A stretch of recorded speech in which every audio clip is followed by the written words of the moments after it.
Hello friends, હું છું પંકજ હરિયાણી. આજે આપણે ઇંગ્લિશ ભાષામાં ખૂબ જ ઉપયોગી બેઝિક ટોપિક તરીકે આપણે ગણી શકીએ આ ટોપિકને પ્રિપોઝિશન્સ. ઇંગ્લિશ બોલવા માટે જે રીતે બધા ટેન્સીસ એટલે કે કાળ, active passive, direct indirect speech, articles, nouns, pronouns, adjectives, adverbs, એ બધા ટોપિક અને સાથે સાથે વર્બસ એટલે કે બધા ક્રિયાપદો V1, V2, V3 ક્રિયાપદનું પહેલું રૂપ, બીજું રૂપ, ત્રીજું રૂપ જે તે કાર્ડ પ્રમાણે, અને ચોથું રૂપ V4. આ બધા તમને આવડતા હોવા જોઈએ. સાથે સાથે આ ટોપિક પણ જરૂરી છે. અંગ્રેજી ભાષામાં જ્યારે બોલવાનું થતું હોય ત્યારે આ બધા શબ્દો તમારી સામે જે ટેબલમાં છે, ગુજરાતી ભાષામાં પ્રિપોઝિશન્સ એટલે કે નામયોગી અવયવો જે તે શબ્દની પાછળ આવે છે. હું અત્યારે રૂમમાં છું. રૂમમાં માં શબ્દ ગુજરાતીમાં પ્રિપોઝિશન તરીકે આગળ નહીં પણ જે તે શબ્દની પાછળ આવે, નામયોગી અવયવો એનું ગુજરાતી થાય છે. આઈ એમ ઇન ધ રૂમ નાવ. હું અત્યારે રૂમમાં છું. ઇન ધ રૂમ, રૂમમાં માં શબ્દ એટલે ઇન ઇંગ્લિશ આગળ આવી ગયો. Room, in the room. તો આ જે બધા પ્રિપોઝિશન્સ છે એ ગુજરાતી ભાષામાં જે તે વસ્તુવાચક કે વ્યક્તિવાચક નામની પાછળ બોલાય છે. ઇંગ્લિશમાં આગળ જ લખવા પડે છે જે તે નામની. એટલે આપણે કહીએ છીએ પ્રિપોઝિશન્સ, આગળની સ્થિતિ. એક બિલાડી છત ઉપર છે. વન કેટ અથવા a cat is on the ceiling. છત ઉપર. તો ઉપર શબ્દ ગુજરાતીમાં પાછળ બોલ્યા જે તે વસ્તુવાચક નામની. છત ઉપર તો on the ceiling. A cat is on the ceiling. છત ઉપર તો ઉપર શબ્દ પાછળ છે ગુજરાતીમાં, પણ ઇંગ્લિશમાં આગળ લખવો પડે. આવા 45 જેવા પ્રિપોઝિશન્સના ઉપયોગો તમને આવડતા હોવા જોઈએ. ઓનનો ઉપયોગ ક્યારે થાય ઉપર એટલે ઉપર થઈને ઓવરનો ઉપયોગ ક્યારે થાય, એબોવ એટલે થી ઊંચે કે થી ઉપર એવું બોલી ત્યારે એબોવનો ઉપયોગ ક્યારે થાય, ઇન એટલે ની અંદર ઇન્ટુનો ઉપયોગ ક્યારે થાય. આવા અલગ અલગ પ્રકારના 45 જેટલા પ્રિપોઝિશન્સ તમને જો આવડે તો ગુજરાતીમાંથી ઇંગ્લિશ બોલતી વખતે તમને ખ્યાલ આવે બરાબર ક્યાં મૂકવાનો છે વાક્યની અંદર, જે તે શબ્દની પાછળ નહીં પણ જે તે શબ્દની આગળ. તો ચાલો આપણે 45 જે પ્રિપોઝિશન્સ છે એ આપણે જોઈ લઈએ. તો પેલા ડેફિનિશન શું કહે છે પ્રિપોઝિશન્સની એટલે કે નામયોગી અવયવોની? જે શબ્દ વાક્યમાં નામ કે સર્વનામ સાથે જોડાઈને વાક્યને અર્થસભર બનાવે છે. વાક્યને કેવું બનાવે છે? અર્થસભર બનાવે છે, તેને નામયોગી અવયવ કહેવાય છે. કારણ કે મેં તમને વાત કરી, હું અત્યારે રૂમમાં છું. જો અહીંયા ઇન ન લખીએ રૂમની આગળ, ઇન ધ રૂમ, તો શું થઈ જાય? આઈ એમ ધ રૂમ, હું રૂમ છું. તો વાક્ય અર્થ વગરનું બની જાય છે, અર્થસભર બનતું નથી. એટલે આ ડેફિનિશન છે એ સાર્થક થાય છે. વાક્યમાં આપણે લખવું જ પડે ઇંગ્લિશ ભાષામાં, ગુજરાતી ભાષામાં બોલવું જ પડે. ગુજરાતી ભાષામાં જે તે શબ્દ પાછળ પણ ઇંગ્લિશમાં આગળ. પછી બીજો પોઈન્ટ, આ શબ્દ ગુજરાતીમાં જે તે શબ્દની પાછળ હોય છે, લખાય છે, પરંતુ ઇંગ્લિશ ભાષામાં જે તે શબ્દની પહેલા લખાય છે. જે આપણે વાત કરી આગળ એ પ્રમાણે. પ્રી એટલે આગળનું, પોઝિશન એટલે સ્થાન. તો પ્રિપોઝિશન એ અંગ્રેજી ભાષામાં એક પ્રકારના નાના નાના શબ્દો જ છે, પરંતુ જો તેનો કાળજીપૂર્વક ઉપયોગ કરવામાં ન આવે તો વાક્ય કેવું બની જાય છે? અર્થ વગરનું, એટલે કે અર્થસભર બનતું નથી. માલતીબેન બેડરૂમમાં છે. તો માં શબ્દ ગુજરાતીમાં પાછળ છે જે તે શબ્દની, બેડરૂમમાં. તો ઇંગ્લિશમાં આગળ લખો માલતીબેન ઇઝ, એટલે કે માલતીબેન છે. છે શબ્દ ગુજરાતીમાં પાછળ, કે કોઈ ક્રિયાપદ પાછળ હોય પણ ઇંગ્લિશમાં કરતા પછી. Maltiben is in the bedroom. Maltiben બેડરૂમમાં છે. જો ઇન ન લખો તો શું બની જાય? Maltiben is the bedroom. Maltiben bedroom છે એવું થઈ જાય. માલતીબેન પોતે બેડરૂમ છે એવું બની જાય. તો વાક્યમાં પ્રિપોઝિશન્સ લખવું જ પડે જ્યારે બોલવાનું થતું હોય ગુજરાતી ભાષામાં, અને આપણે ઇંગ્લિશ કરતા હોઈએ ત્યારે કયા શબ્દ ગુજરાતી છે તો એનું શું અંગ્રેજી થાય છે એ જે તે શબ્દને આગળ ઇંગ્લિશમાં લખવું પડે છે. પ્રિપોઝિશન્સનો ઉપયોગ કરતી વખતે નીચેની બાબતો યાદ રાખવી જરૂરી છે. 3 પોઈન્ટ યાદ રાખવા જરૂરી છે. એટલે કે પહેલો પોઈન્ટ શું કહે છે? ગુજરાતીમાં પ્રિપોઝિશન જે તે શબ્દની પાછળ હોય છે પરંતુ અંગ્રેજીમાં આગળ. એટલે એ આપણે વધારે એક્ઝામ્પલ જોઈ લઈએ. મેહુલ માટે, બરાબર, હું મેહુલ માટે એક ક્રિકેટ બેટ લઈ આવ્યો.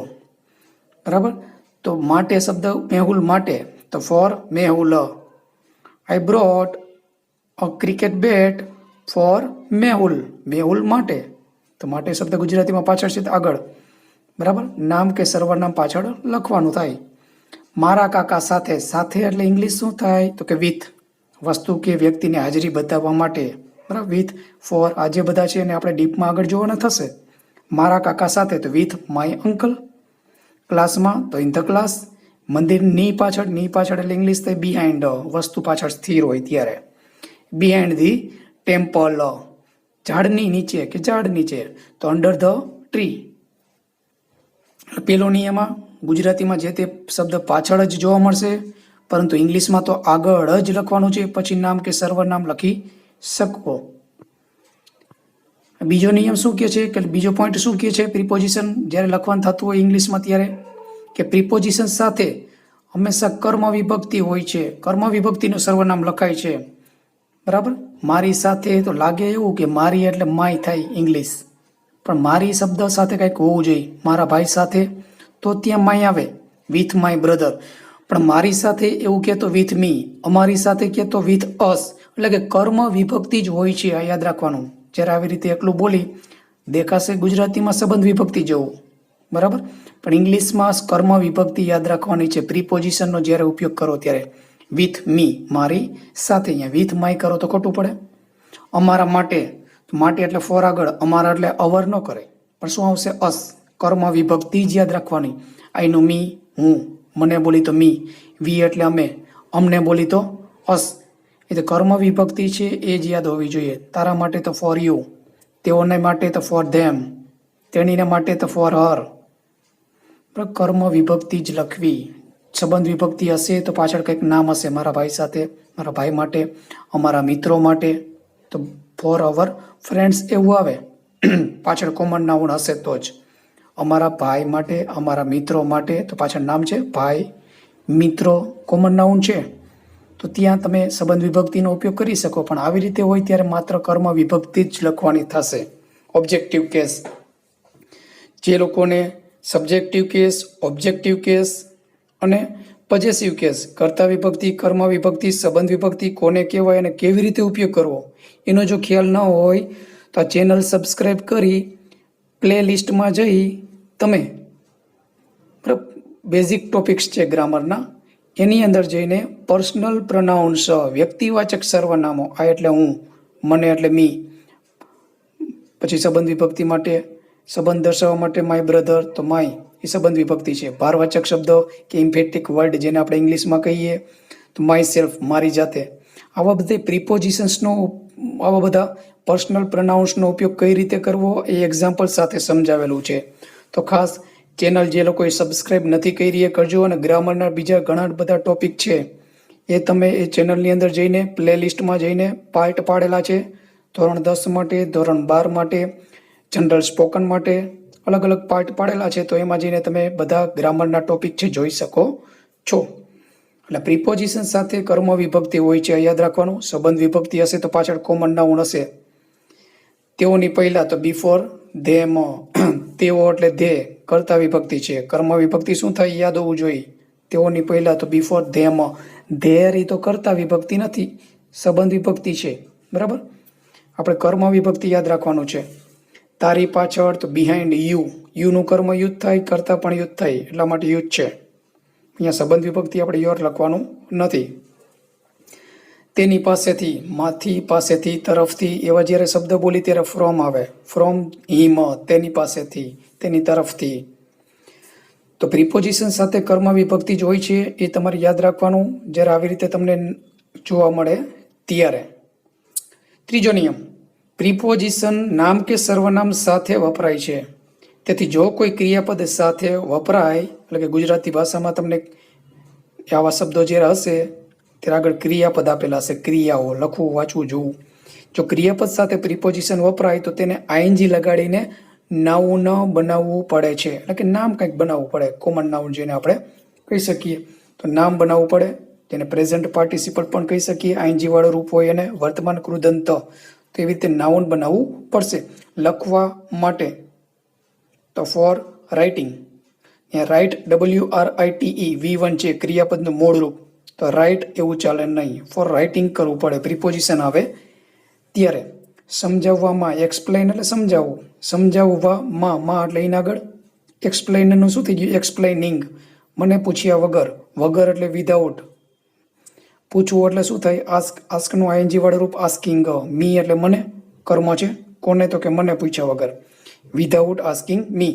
તો આ પણ યાદ રાખો ત્રીજો નિયમ, પ્રિપોઝિશન સાથે જો ક્રિયાપદ જોવા મળે ગુજરાતી ભાષામાં આવા, તો ઇંગ્લિશ ભાષામાં તમારે આઈએનજી વાળું રૂપ લખી પ્રિપોઝિશન લખી પછી આઈએનજી વાળું રૂપ બનાવી નાઉન કરવું પડશે. આ 3 નિયમ યાદ હોવા જોઈએ જ્યારે જે પ્રિપોઝિશન લખવાના થતા હોય ઇંગ્લિશ ભાષાની અંદર ત્યારે.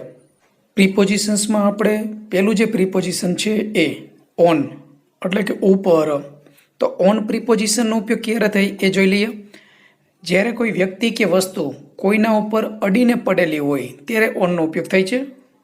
ત્યાં ટેબલ પર એક મોબાઈલ છે, મોબાઈલ કોના ઉપર પડેલો છે, ટેબલ પર.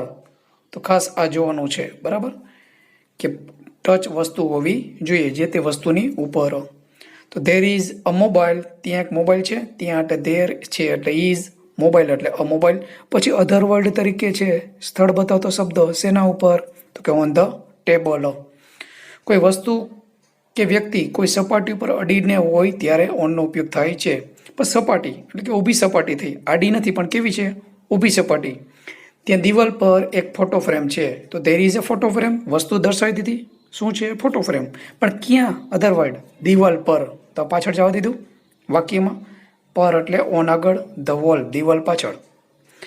બે ઉપયોગ, સપાટી પર હોય ત્યારે ઊભી કે આડી.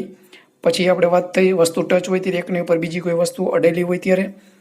ત્રીજો ઉપયોગ ઓનનો, કોઈ તારીખે, વારે, તહેવારે કે પ્રસંગ, જ્યારે તારીખ, વાર, તહેવાર અને પ્રસંગ આવે ત્યારે આપણે ઓનનો ઉપયોગ કરીએ છીએ. ત્યારે ગુજરાતીમાં આપણે ઉપર એવું બોલતા નથી, છતાં પણ ઇંગ્લિશમાં તો લખવું જ પડે છે નિયમ પ્રમાણે.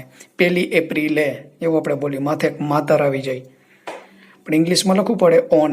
1 એપ્રિલ, સોમવારે ઓન મંડે, દિવાળીએ ઓન દિવાળી, જન્મદિવસે ઓન બર્થડે, બરાબર.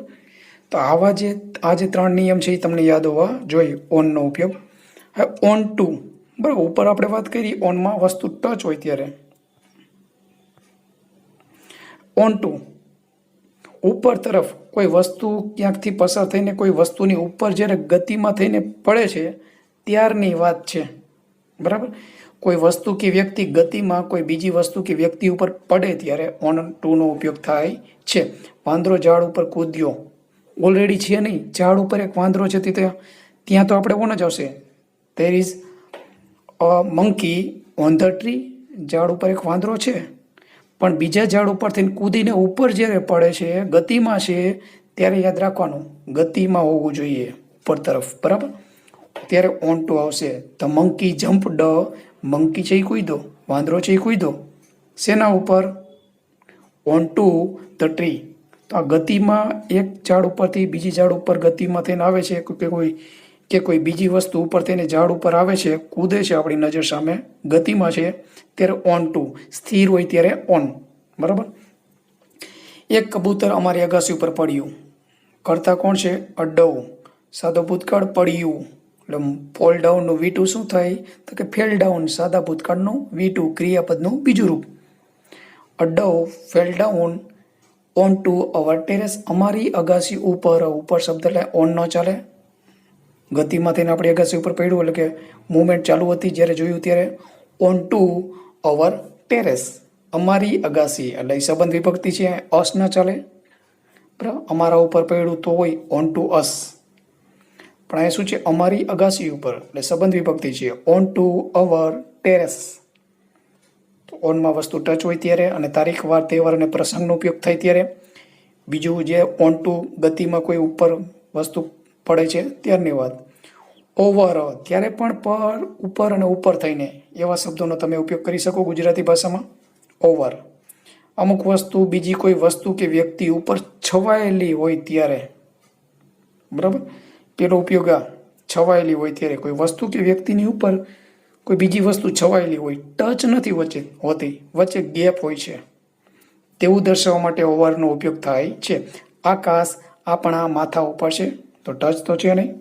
ધ સ્કાય ઇઝ આકાશ છે, ઇઝ છે આપણા માથા ઉપર. તો અહીંયા ઓન પણ ન ચાલે, ટચ નથી એટલે ગતિમાં આપણી ઉપર કંઈ પડતું નથી તો એની કંઈ વાત નથી. તો ત્યારે શું આવે? ઓવર, છવાયેલું છે આકાશ. આ યાદ રાખવાનું છે, ઓવર અવર હેડ. બીજો ઉપયોગ ઓવરનો, અમુક વસ્તુ, બીજી કોઈ વસ્તુ કે વ્યક્તિ ઉપર થઈને પસાર થાય ત્યારે, ઉપર થઈને પસાર થઈ, કોઈ એક વસ્તુ પડી છે એની ઉપર થઈને કોઈ બીજી વસ્તુ પસાર થતી હોય ત્યારે.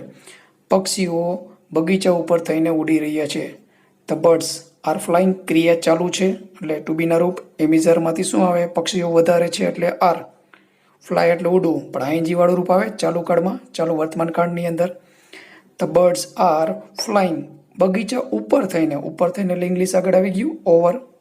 આગળનું નામ પાછળ બગીચો એટલે ગાર્ડન, ઓવર ધ ગાર્ડન. તો ઓવરમાં વસ્તુ ઉપરથી જ્યારે પસાર થાય ત્યારે. આ બીજો ઉપયોગ.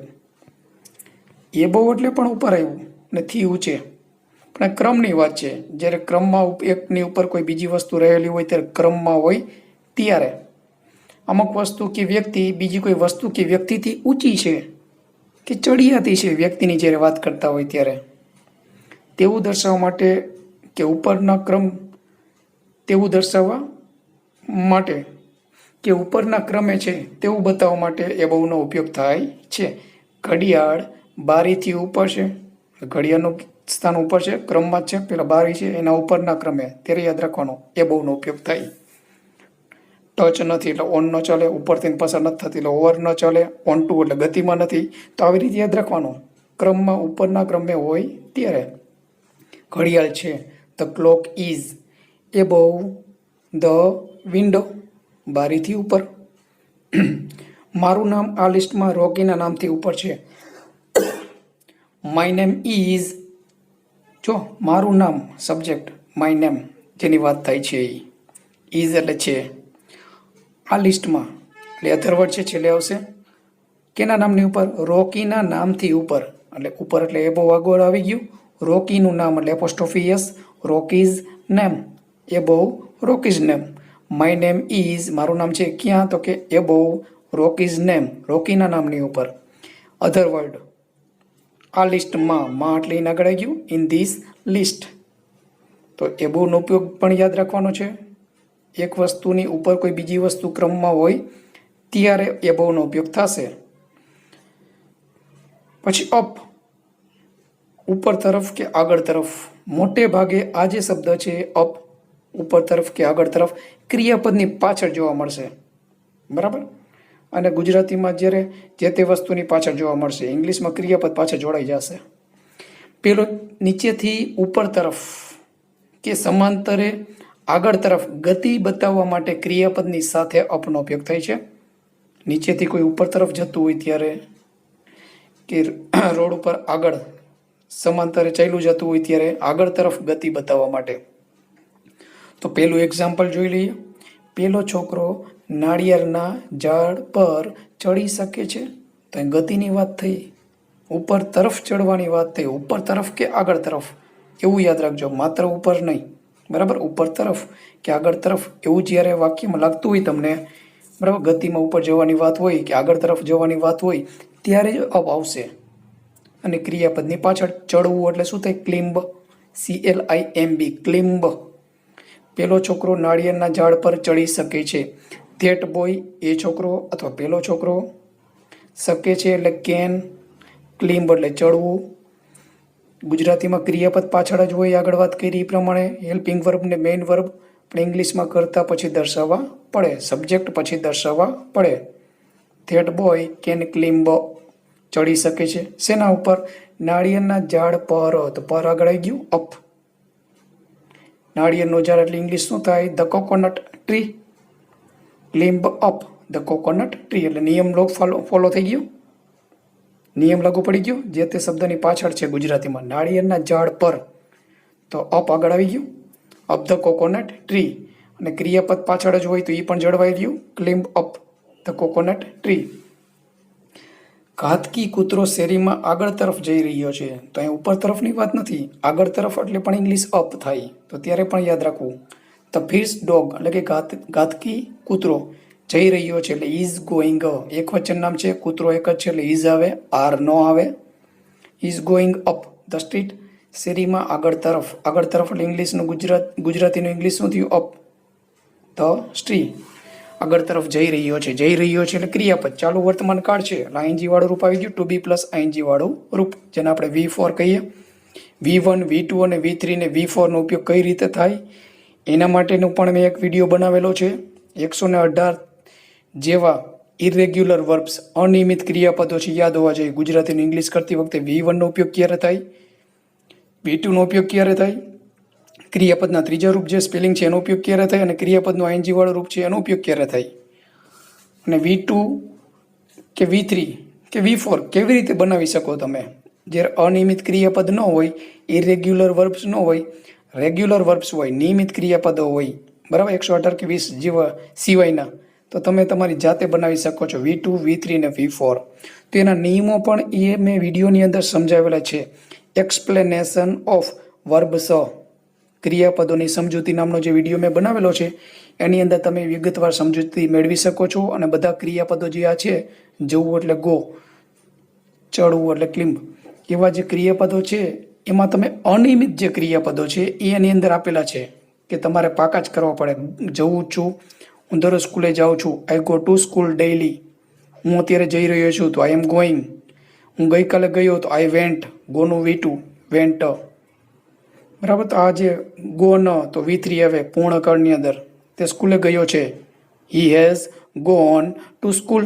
તો ગો, વેન્ટ અને ગોનનો ઉપયોગ ક્યારે થાય? એવા તમારી પાસે એ વિડીયોની અંદર 118 થી 20 એવા ક્રિયાપદો છે, એ પણ તમે પાકા કરી શકો છો. અને ભાષામાં ગુજરાતીમાંથી ઇંગ્લિશ બોલતી વખતે જો તમને ક્રિયાપદો આવડતા હોય અને કાળ બધા આવડતા હોય તો ઇઝીલી તમે ભાષા બોલતા થઈ શકો છો, ઇંગ્લિશ ભાષા. હવે આપણે આગળ જોઈ અપનો ઉપયોગ બીજે ક્યાં થાય, તો ફ્રેઝની અંદર ઘણા બધા ફ્રેઝ એવા છે. તો ત્યારે અપ એટલે ઉપરને આગળ તરફ એવું ન પણ થાય, પણ ઘણા બધા ફ્રેઝની આગળ ફ્રેઝમાં ઉપયોગ થાય છે, શબ્દ સમૂહની અંદર ઉપયોગ થાય છે, ક્રિયાપદની પાછળ જોવા મળે છે. ગેટ અપ તો કે ઉઠવું, હરી અપ ઉતાવળ કરવી, સ્ટેન્ડ અપ ઊભા થવું, ગો અપ આગળ વધવું, સ્ટેપ અપ એટલે ઉપરની તરફ પગથિયું ચડવું. તો ત્યારે પણ તમે અપ જોવા મળે છે. આ જે ઉપયોગ ઉપરનો જોયો એ સિવાયના ફ્રેઝલ વર્બ છે એમાં પણ ઘણી બધી જગ્યાએ અપનો ઉપયોગ જોવા મળે છે. ત્યારે એનું ગુજરાતી જે ટ્રાન્સલેશન છે સાવ અલગ જ થાય છે. છઠ્ઠું જે પ્રિપોઝિશન છે એ જોઈ લઈએ. અંડર એટલે નીચે, શેનો વિરોધી છે? ઓવર. બરાબર, ઓવર એટલે ઉપર, વસ્તુ છવાયેલી હોય ત્યારે, એવું આપણે જોયું. અને બીજો ઉપયોગ જોઈએ તો ઉપરથી કોઈ પસાર થતી વસ્તુ કે પશુ પક્ષી પ્રાણીની વાત આવતી હોય ત્યારે. અંડર એટલે નીચે, કોઈ વસ્તુ કે વ્યક્તિ બીજી કોઈ વસ્તુની નીચે છે એવું બતાવવા માટે આપણે આ શેનો ઉપયોગ કરીએ? અંડર. એક ગાય ઝાડ નીચે છે, ધેર ઇઝ અ કાઉ, ગાય છે. સ્થિતિ કે સ્થાન દર્શાવતું વાક્ય હોય તે ધેર આવે. ક્યાં છે? તો ઝાડ નીચે. એવું તમને લાગે ત્યારે ધેર મૂકી જ દેવાનું. પછી જોવાનું ઇઝ આવશે કે આર. તો ઇઝ મેં શા માટે લખ્યું ધેર સાથે, આર નો લખ્યું? ધેર ઇઝ શા માટે એવું? ગાય એક છે, તો ધેર ઇઝ અ કાઉ, એક ગાય છે. ક્યાં છે? તો એમાં છે પાછળ અધર વર્ડ, ઝાડની નીચે અથવા ઝાડ નીચે. તો નીચે એટલે શું થાય ઇંગ્લિશ? તો અંડર યાદ રાખવાનું છે પ્રિપોઝિશન. આગળનું નામ પાછળ, ઝાડ, ધ ટ્રી. બિલો, અંડર એટલે જેમ નીચે થાય એવી રીતે બિલો એટલે નીચેથી નીચે કે ની નીચે એવું થાય. પણ શું યાદ રાખવાનું છે તમારે? એ બહુ જે આપણે ઉપરના ક્રમે બતાવ્યું એનાથી વિરોધી. બિલો એટલે નીચેના ક્રમે. ક્રમ પ્રમાણે કોઈ એક વસ્તુ બીજી કોઈ વસ્તુની નીચે હોય ત્યારે બિલોનો ઉપયોગ થાય છે. બારી ટ્યુબલાઇટની નીચે છે, તો આપણે ધેર ઇઝ અ વિન્ડો કરી નાખ્યું. સ્થિતિ કે સ્થાન દર્શાવતું વાક્ય છે એટલે ધેર ઇઝ અ વિન્ડો. એક બારી છે, પેલા વસ્તુ દર્શાવી દીધી, બારીની વાત થાય છે. પણ ક્યાં છે? ટ્યુબલાઇટ ની નીચે. તો ની નીચે એટલે ત્યાં અંડર ન ચાલે, ક્રમ થયો. ટ્યુબલાઇટની નીચેના ક્રમે બારી છે એટલે ટ્યુબલાઇટ ની નીચે જ્યારે બોલો ત્યારે ક્રમની વાત છે બારી દર્શાવવાની. તો ટ્યુબલાઇટ ની નીચે, તો ની નીચે એટલે બિલો આગળ, ટ્યુબલાઇટ શબ્દ પાછળ આવી ગયો, તો ટ્યુબલાઇટો. પંખો છતની નીચે છે, તો ક્રમ છે. પંખો આપણને દેખાય છે ઉપરના ક્રમે, છત છે, આ નીચે શબ્દ છે, છત ની નીચે. તો ધેર ઇઝ અ ફેન, એક પંખો છે. છત ની નીચે, નીચેના ક્રમે છે પંખો, તો છત ની નીચે, તો ની નીચે એટલે બિલો આગળ, છત એટલે ધ સીલિંગ, ચોક્કસતા દર્શાવવા માટે ધ આર્ટિકલ. અપનું વિરોધી ડાઉન, બિલો છે એ અબોવનું વિરોધી હતું, બરાબર. પછી એવી રીતે આપણે યાદ રાખવાનું છે ખાસ, અંડર છે કોનું વિરોધી હતું? ઓવરનું. એવી રીતે ડાઉન તો આપણને ખ્યાલ આવી જાય અપ. અપ જ્યારે જોયું હતું એનું વિરોધી છે ડાઉન, ક્રિયાપદ સાથે જ જોવા મળશે. તો આપણે આ પણ જોઈ લઈએ. નીચે તરફની કે આગળ તરફ, પણ પાછળની તરફ વાત છે અહીંયા. સમાંતરે પાછળની તરફ જતા હોય, આગળથી લઈને પાછળ તરફ ત્યારે કે નીચે તરફ. કોઈ વસ્તુ કે વ્યક્તિની ઉપરથી નીચે તરફ આવવાની વાત હોય, અથવા અને આપણે કઈ સમાંતરે આગળથી પાછળ આવતા હોય, નીચે તરફની ગતિ દર્શાવવા માટે ઉપયોગ થાય છે. મહેરબાની કરીને ઝાડથી કે ઝાડ પરથી નીચે ઉતરી જાઓ તો ક્લિમ્બ અપ એટલે ઉપર ચડવું. ની નીચે આવો એમ કહે છે તો ડાઉન આવી જાય.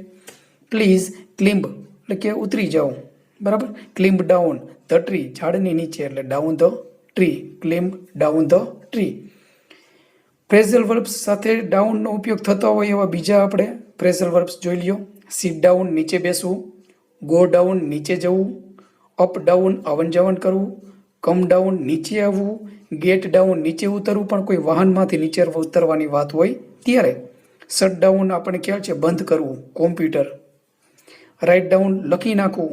હું એમ કહું કે આ સ્ક્રીનમાંથી બધું તમે તમારી નોટબુકમાં લખી નાખો તો રાઇટ ડાઉન, બરાબર, ઇન યોર નોટબુક, તમારી નોટબુકમાં write down in to your notebook, તમારી નોટબુકમાં લખી નાખો. તો લખી નાખવું એટલે શું થશે? Right down in to your notebook, તમારી નોટબુકમાં.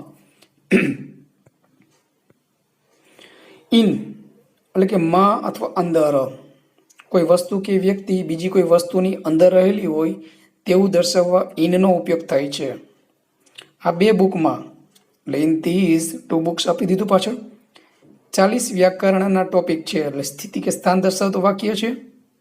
ટોપિક જે વ્યાકરણના છે એ શેની અંદર છે? તો બુકની અંદર. તો આવું સ્થિતિ કે સ્થાન દર્શાવતું વાક્ય હોય તો ધેર મૂકી જ દેવાનું. THERE આ સ્પેલિંગ યાદ રાખવાનું. જ્યારે ગુજરાતીમાંથી ઇંગ્લિશ બોલો ત્યારે લખવાનું થતું હોય ત્યારે. ધેર આર શા માટે લખ્યું? ટોપિક્સ વધારે છે, 40 છે. ધેર આર 40 ગ્રામર ટોપિક્સ આ બે બુકમાં. તો in these THESE these two books, આ બે બુકમાં. માં શબ્દ ગુજરાતીમાં પાછળ ઇંગ્લિશમાં આગળ આવી ગયો. રૂમમાં 2 ખુરશીઓ છે. ધેર આર 2 ચેર્સ, 2 ખુરશીઓ છે એટલે ધેર સાથે મેં શું લગાડ્યું પછી આર. એક જ ખુરશીઓ તો is, there is a chair, પણ 2 છે એટલે શું આવી ગયું? Are. There are 2 chairs in the room, રૂમમાં. પછી જેમ ઓનમાં આપણે જોયું હતું તારીખ, વાર, તહેવાર અને પ્રસંગે ઓન આવે, તેવી રીતે આમાં પણ યાદ રાખજો વર્ષ, મહિનો અને અઠવાડિયું આવે એની સાથે ઇન જ આવે. વર્ષ કયું છે? 2001માં તો ઇન 2001. જાન્યુઆરીમાં તો ઇન જાન્યુઆરી મહિનાનું નામ. અઠવાડિયું આવ્યું ગયા અઠવાડિયે તો ઇન ધ લાસ્ટ વીક. મહિનો હોય તો ઇન ધ લાસ્ટ મંથ. પછી આપણને આપી દીધું છે આવતા અઠવાડિયે, ઇન ધ નેક્સ્ટ વીક. તો વર્ષ હોય, મહિનો હોય કે અઠવાડિયું હોય, બરાબર, ઇન ધ લાસ્ટ મંથ, ગયા મહિનામાં. તો વર્ષ, મહિનો અને અઠવાડિયુંની સાથે યાદ જ રાખવાનું છે તમારે ઇન આવશે. પછી સિવાય નીચે તમને આપેલા છે સવારે, ત્યારે 8 મોર્નિંગ નથી કરવાનું પણ શું આવશે? In the morning. I get up at 7 o'clock in the morning, સવારમાં. સવારે આપણે બોલી કે સવારમાં બોલી. ઇન ધ મોર્નિંગ ઇંગ્લિશમાં લખવું પડે. સાંજે તો ઇન ધ ઇવનિંગ. તો સવાર, સાંજ અને બપોર પછી ઇન ધ આફ્ટરનૂન. શિયાળામાં તો ઇન ધ વિન્ટર, ઉનાળામાં ઇન ધ સમર. આવા જ્યારે 4 શબ્દો પણ આવા યાદ રાખજો ત્યારે પણ ઇન ધ લખવું પડશે, ઇનનો ઉપયોગ થશે. ઇનમાં આપણે જોયું એક વસ્તુ કે વ્યક્તિ બીજી કોઈ વસ્તુ કે ની અંદર સ્થિર હોય ત્યારે, વસ્તુ કે વ્યક્તિ બીજી કોઈ વસ્તુની અંદર સ્થિર હોય ત્યારે, બરાબર, ઇનમાં. એ સિવાય વર્ષ, મહિનો અને અઠવાડિયું આપણે જોયું. અને સવાર, સાંજ, બપોર પછી અને ઋતુના નામ હોય એની આગળ ઇન આવે. પણ ઇન ટુમાં જેમ ઓન ટુમાં આપણે જોયું હતું, ઓનમાં વસ્તુ ટચ હોય, એક વસ્તુ બીજી કોઈ વસ્તુ ઉપર ટચ હોય ત્યારે. એ રીતે ઇન ટુમાં શું કરવાનું? ઇનમાં વસ્તુ સ્થિર હોય અંદરની બાજુએ.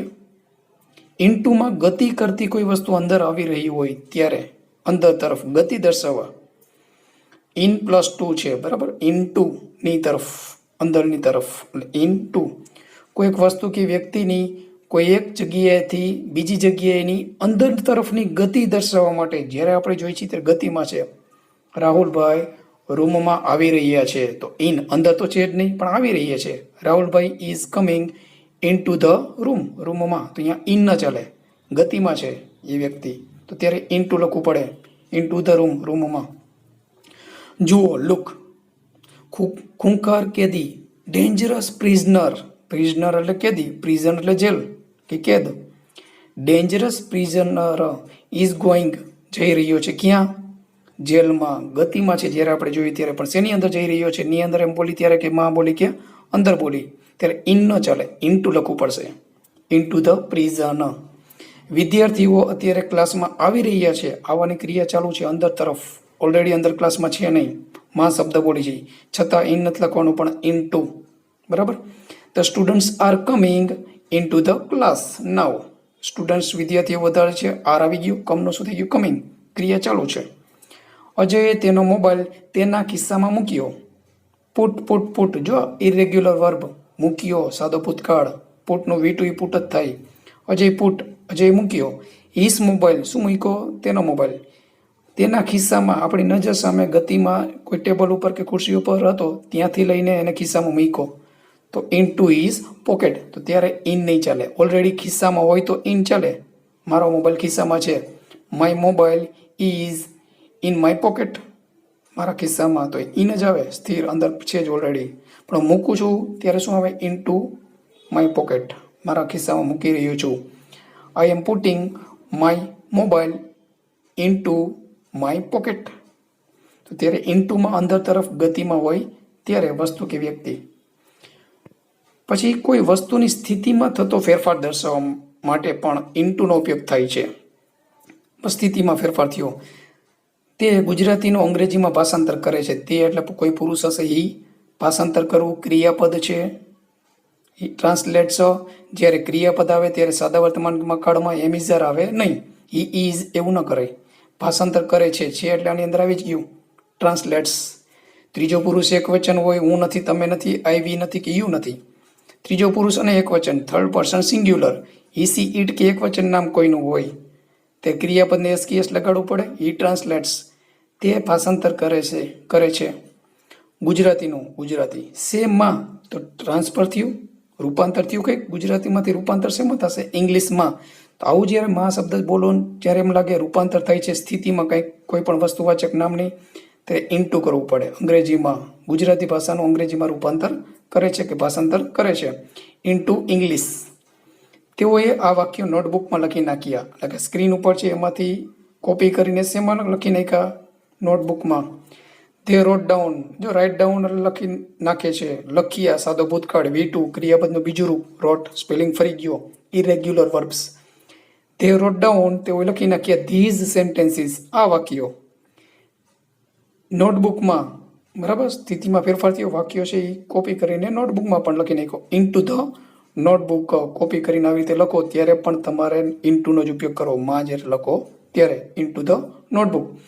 તો વસ્તુની સ્થિતિમાં થતો ફેરફાર દર્શાવવા માટે પણ ઇન ટુનો ઉપયોગ થાય છે. ઇન ટુનું વિરોધી શું છે? તો કે આઉટ ઓફ, માંથી બહાર. અંદર તરફ આવે ત્યારે ઇન ટુ ગતિમાં, બહાર તરફ જતું હોય ત્યારે આઉટ ઓફ, ગતિમાં બહાર. કોઈ વસ્તુની અંદરથી બહાર તરફની ગતિ દર્શાવવા ઉપયોગ થાય છે. જુઓ, લુક. સિંહ પાંજરામાંથી બહાર આવી રહ્યું છે, ધ લાયન ઇઝ કમિંગ, પાંજરામાંથી બહાર, આઉટ ઓફ ધ કેજ, ગતિમાં બહારની તરફ આવી રહ્યો છે. ગતિમાં હોય ત્યારે માંથી બહાર, આ યાદ રાખજો, ત્યારે આઉટ ઓફ લખવાનું. અમે કદાચ રવિવારે બહારગામ જશું, તો વી કદાચ એટલે may go out of city, બહાર ગામ એટલે ઇંગ્લિશ શું થાય? Out of. શેની બહાર? ગામ એટલે સિટીની વાત કરી. We may go out of city, સિટીની બહાર, શહેરની બહાર, એટલે બહાર ગામ આપણે કહીએ. ઓન સન્ડે, તારીખ વાર તહેવાર અને પ્રસંગ હોય ત્યારે ઓન આવે, એટલે ઓન આવી ગયું, ઓન સન્ડે. તો ત્યારે આ જ્યારે શબ્દો હોય ત્યારે ખાસ યાદ રાખવાનું છે. માંથી બહાર જ્યારે બોલવાનું થતું હોય ક્યારેય કોઈ પણ નામની સાથે ગુજરાતીમાં પાછળ થાય. ઇંગ્લિશમાં આઉટ માત્ર નહીં ચાલે, આઉટ ઓફ પછી જે નામ, સિટીની બહાર તો શું એવું? Out of city. પાંજરાની બહાર તો આઉટ ઓફ ધ કેજ. આ ઉપરાંત ફ્રેઝિસ, શબ્દ સમૂહ આવા વપરાય છે. કાબુ બહાર તો આઉટ ઓફ કંટ્રોલ, તે મારા કાબુની બહાર છે, એવું જ્યારે બોલી ત્યારે. આઉટ ઓફ ડેન્જર, ભયમુક્ત, તે બીમારીમાંથી ભયમુક્ત છે, તો આઉટ ઓફ ડેન્જર. જૂનું થઈ ગયેલું હોય ત્યારે આઉટ ઓફ ડેટ છે.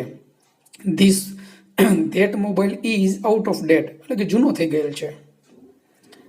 ધોઝ મેડિસિન્સ, એ દવાઓ, those medicines are out of date. Out of fashion, fashion જતી રહી હોય ત્યારે. તો આવા ફ્રેઝીસ પણ યાદ રાખી શકો છો.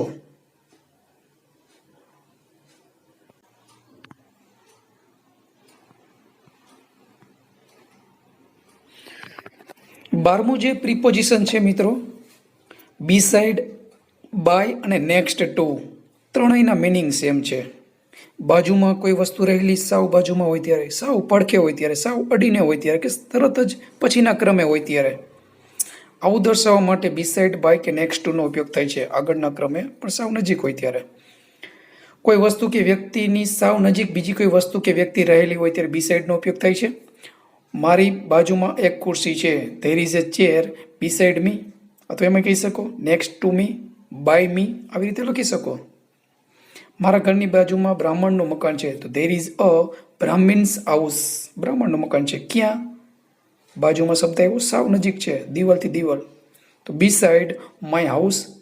બટ નેક્સ્ટ ટુ લખી શકો, બાય પણ લખી શકો. તો બીસાઇડ સાવ સહેલું છે. આ ત્રણેય સાવ નજીક હોય ત્યારે. પણ એરિયામાં કોઈ વસ્તુ નજીક રહેલી હોય ત્યારે શું આવશે? નિયર. સાવ નજીક ન હોય પણ એરિયામાં રહેલી હોય. મારા ઘરની બાજુમાં એક નિશાળ છે, સાવ બાજુમાં નથી, દિવાલની બાજુમાં તરત નથી, તો બીસાઇડ, બાય કે નેક્સ્ટ ટુ લખી શકો, તરત આગળના ક્રમે હોય ત્યારે. પણ ત્યારે શું આવશે? થોડીક દૂર હોય ત્યારે near. There is A school near my house, મારા ઘરની નજીક કે બાજુમાં કે પાસે. આ ત્રણેય શબ્દ હોઈ શકે ગુજરાતીમાં, પણ ઇંગ્લિશમાં નિયર લખવાનો થશે. સાવ નજીક હોય તો બીસાઇડ. ઇન ફ્રન્ટ ઓફ, ની સામે, કોઈ વસ્તુ કે વ્યક્તિની આગળ કે સામેની બાજુએ કોઈ બીજી વસ્તુ કે વ્યક્તિ રહેલી છે તેવું દર્શાવવા માટે ઇન ફ્રન્ટ ઓફ, ત્રણ શબ્દ આવ્યા. ઇન ફ્રન્ટ ઓફ નો ઉપયોગ થાય છે. ત્યાં સ્કૂલની સામે, સામેની બાજુએ શું છે? એક બગીચો. એટલે બગીચો એક જ છે એટલે શું આવ્યું? There is a garden. સ્કૂલની સામે, ની સામે એટલે શું આવી ગયું ઇંગ્લિશ? In front of.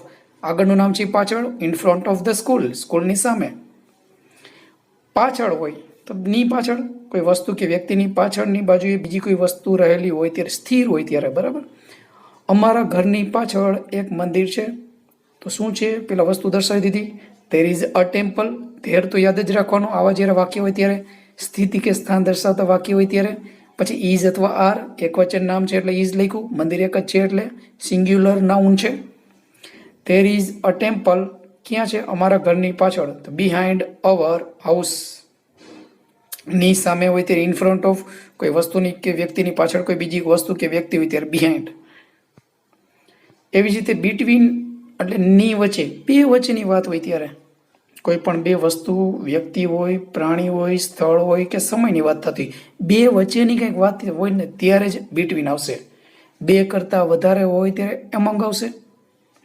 રવિ અને શ્યામ વચ્ચે આવ્યું બે વ્યક્તિનું નામ.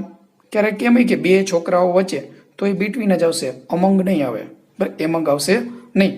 રવિ અને શ્યામ વચ્ચે એક ફૂટબોલ છે, તો વસ્તુ પહેલાં દર્શાવી દીધી.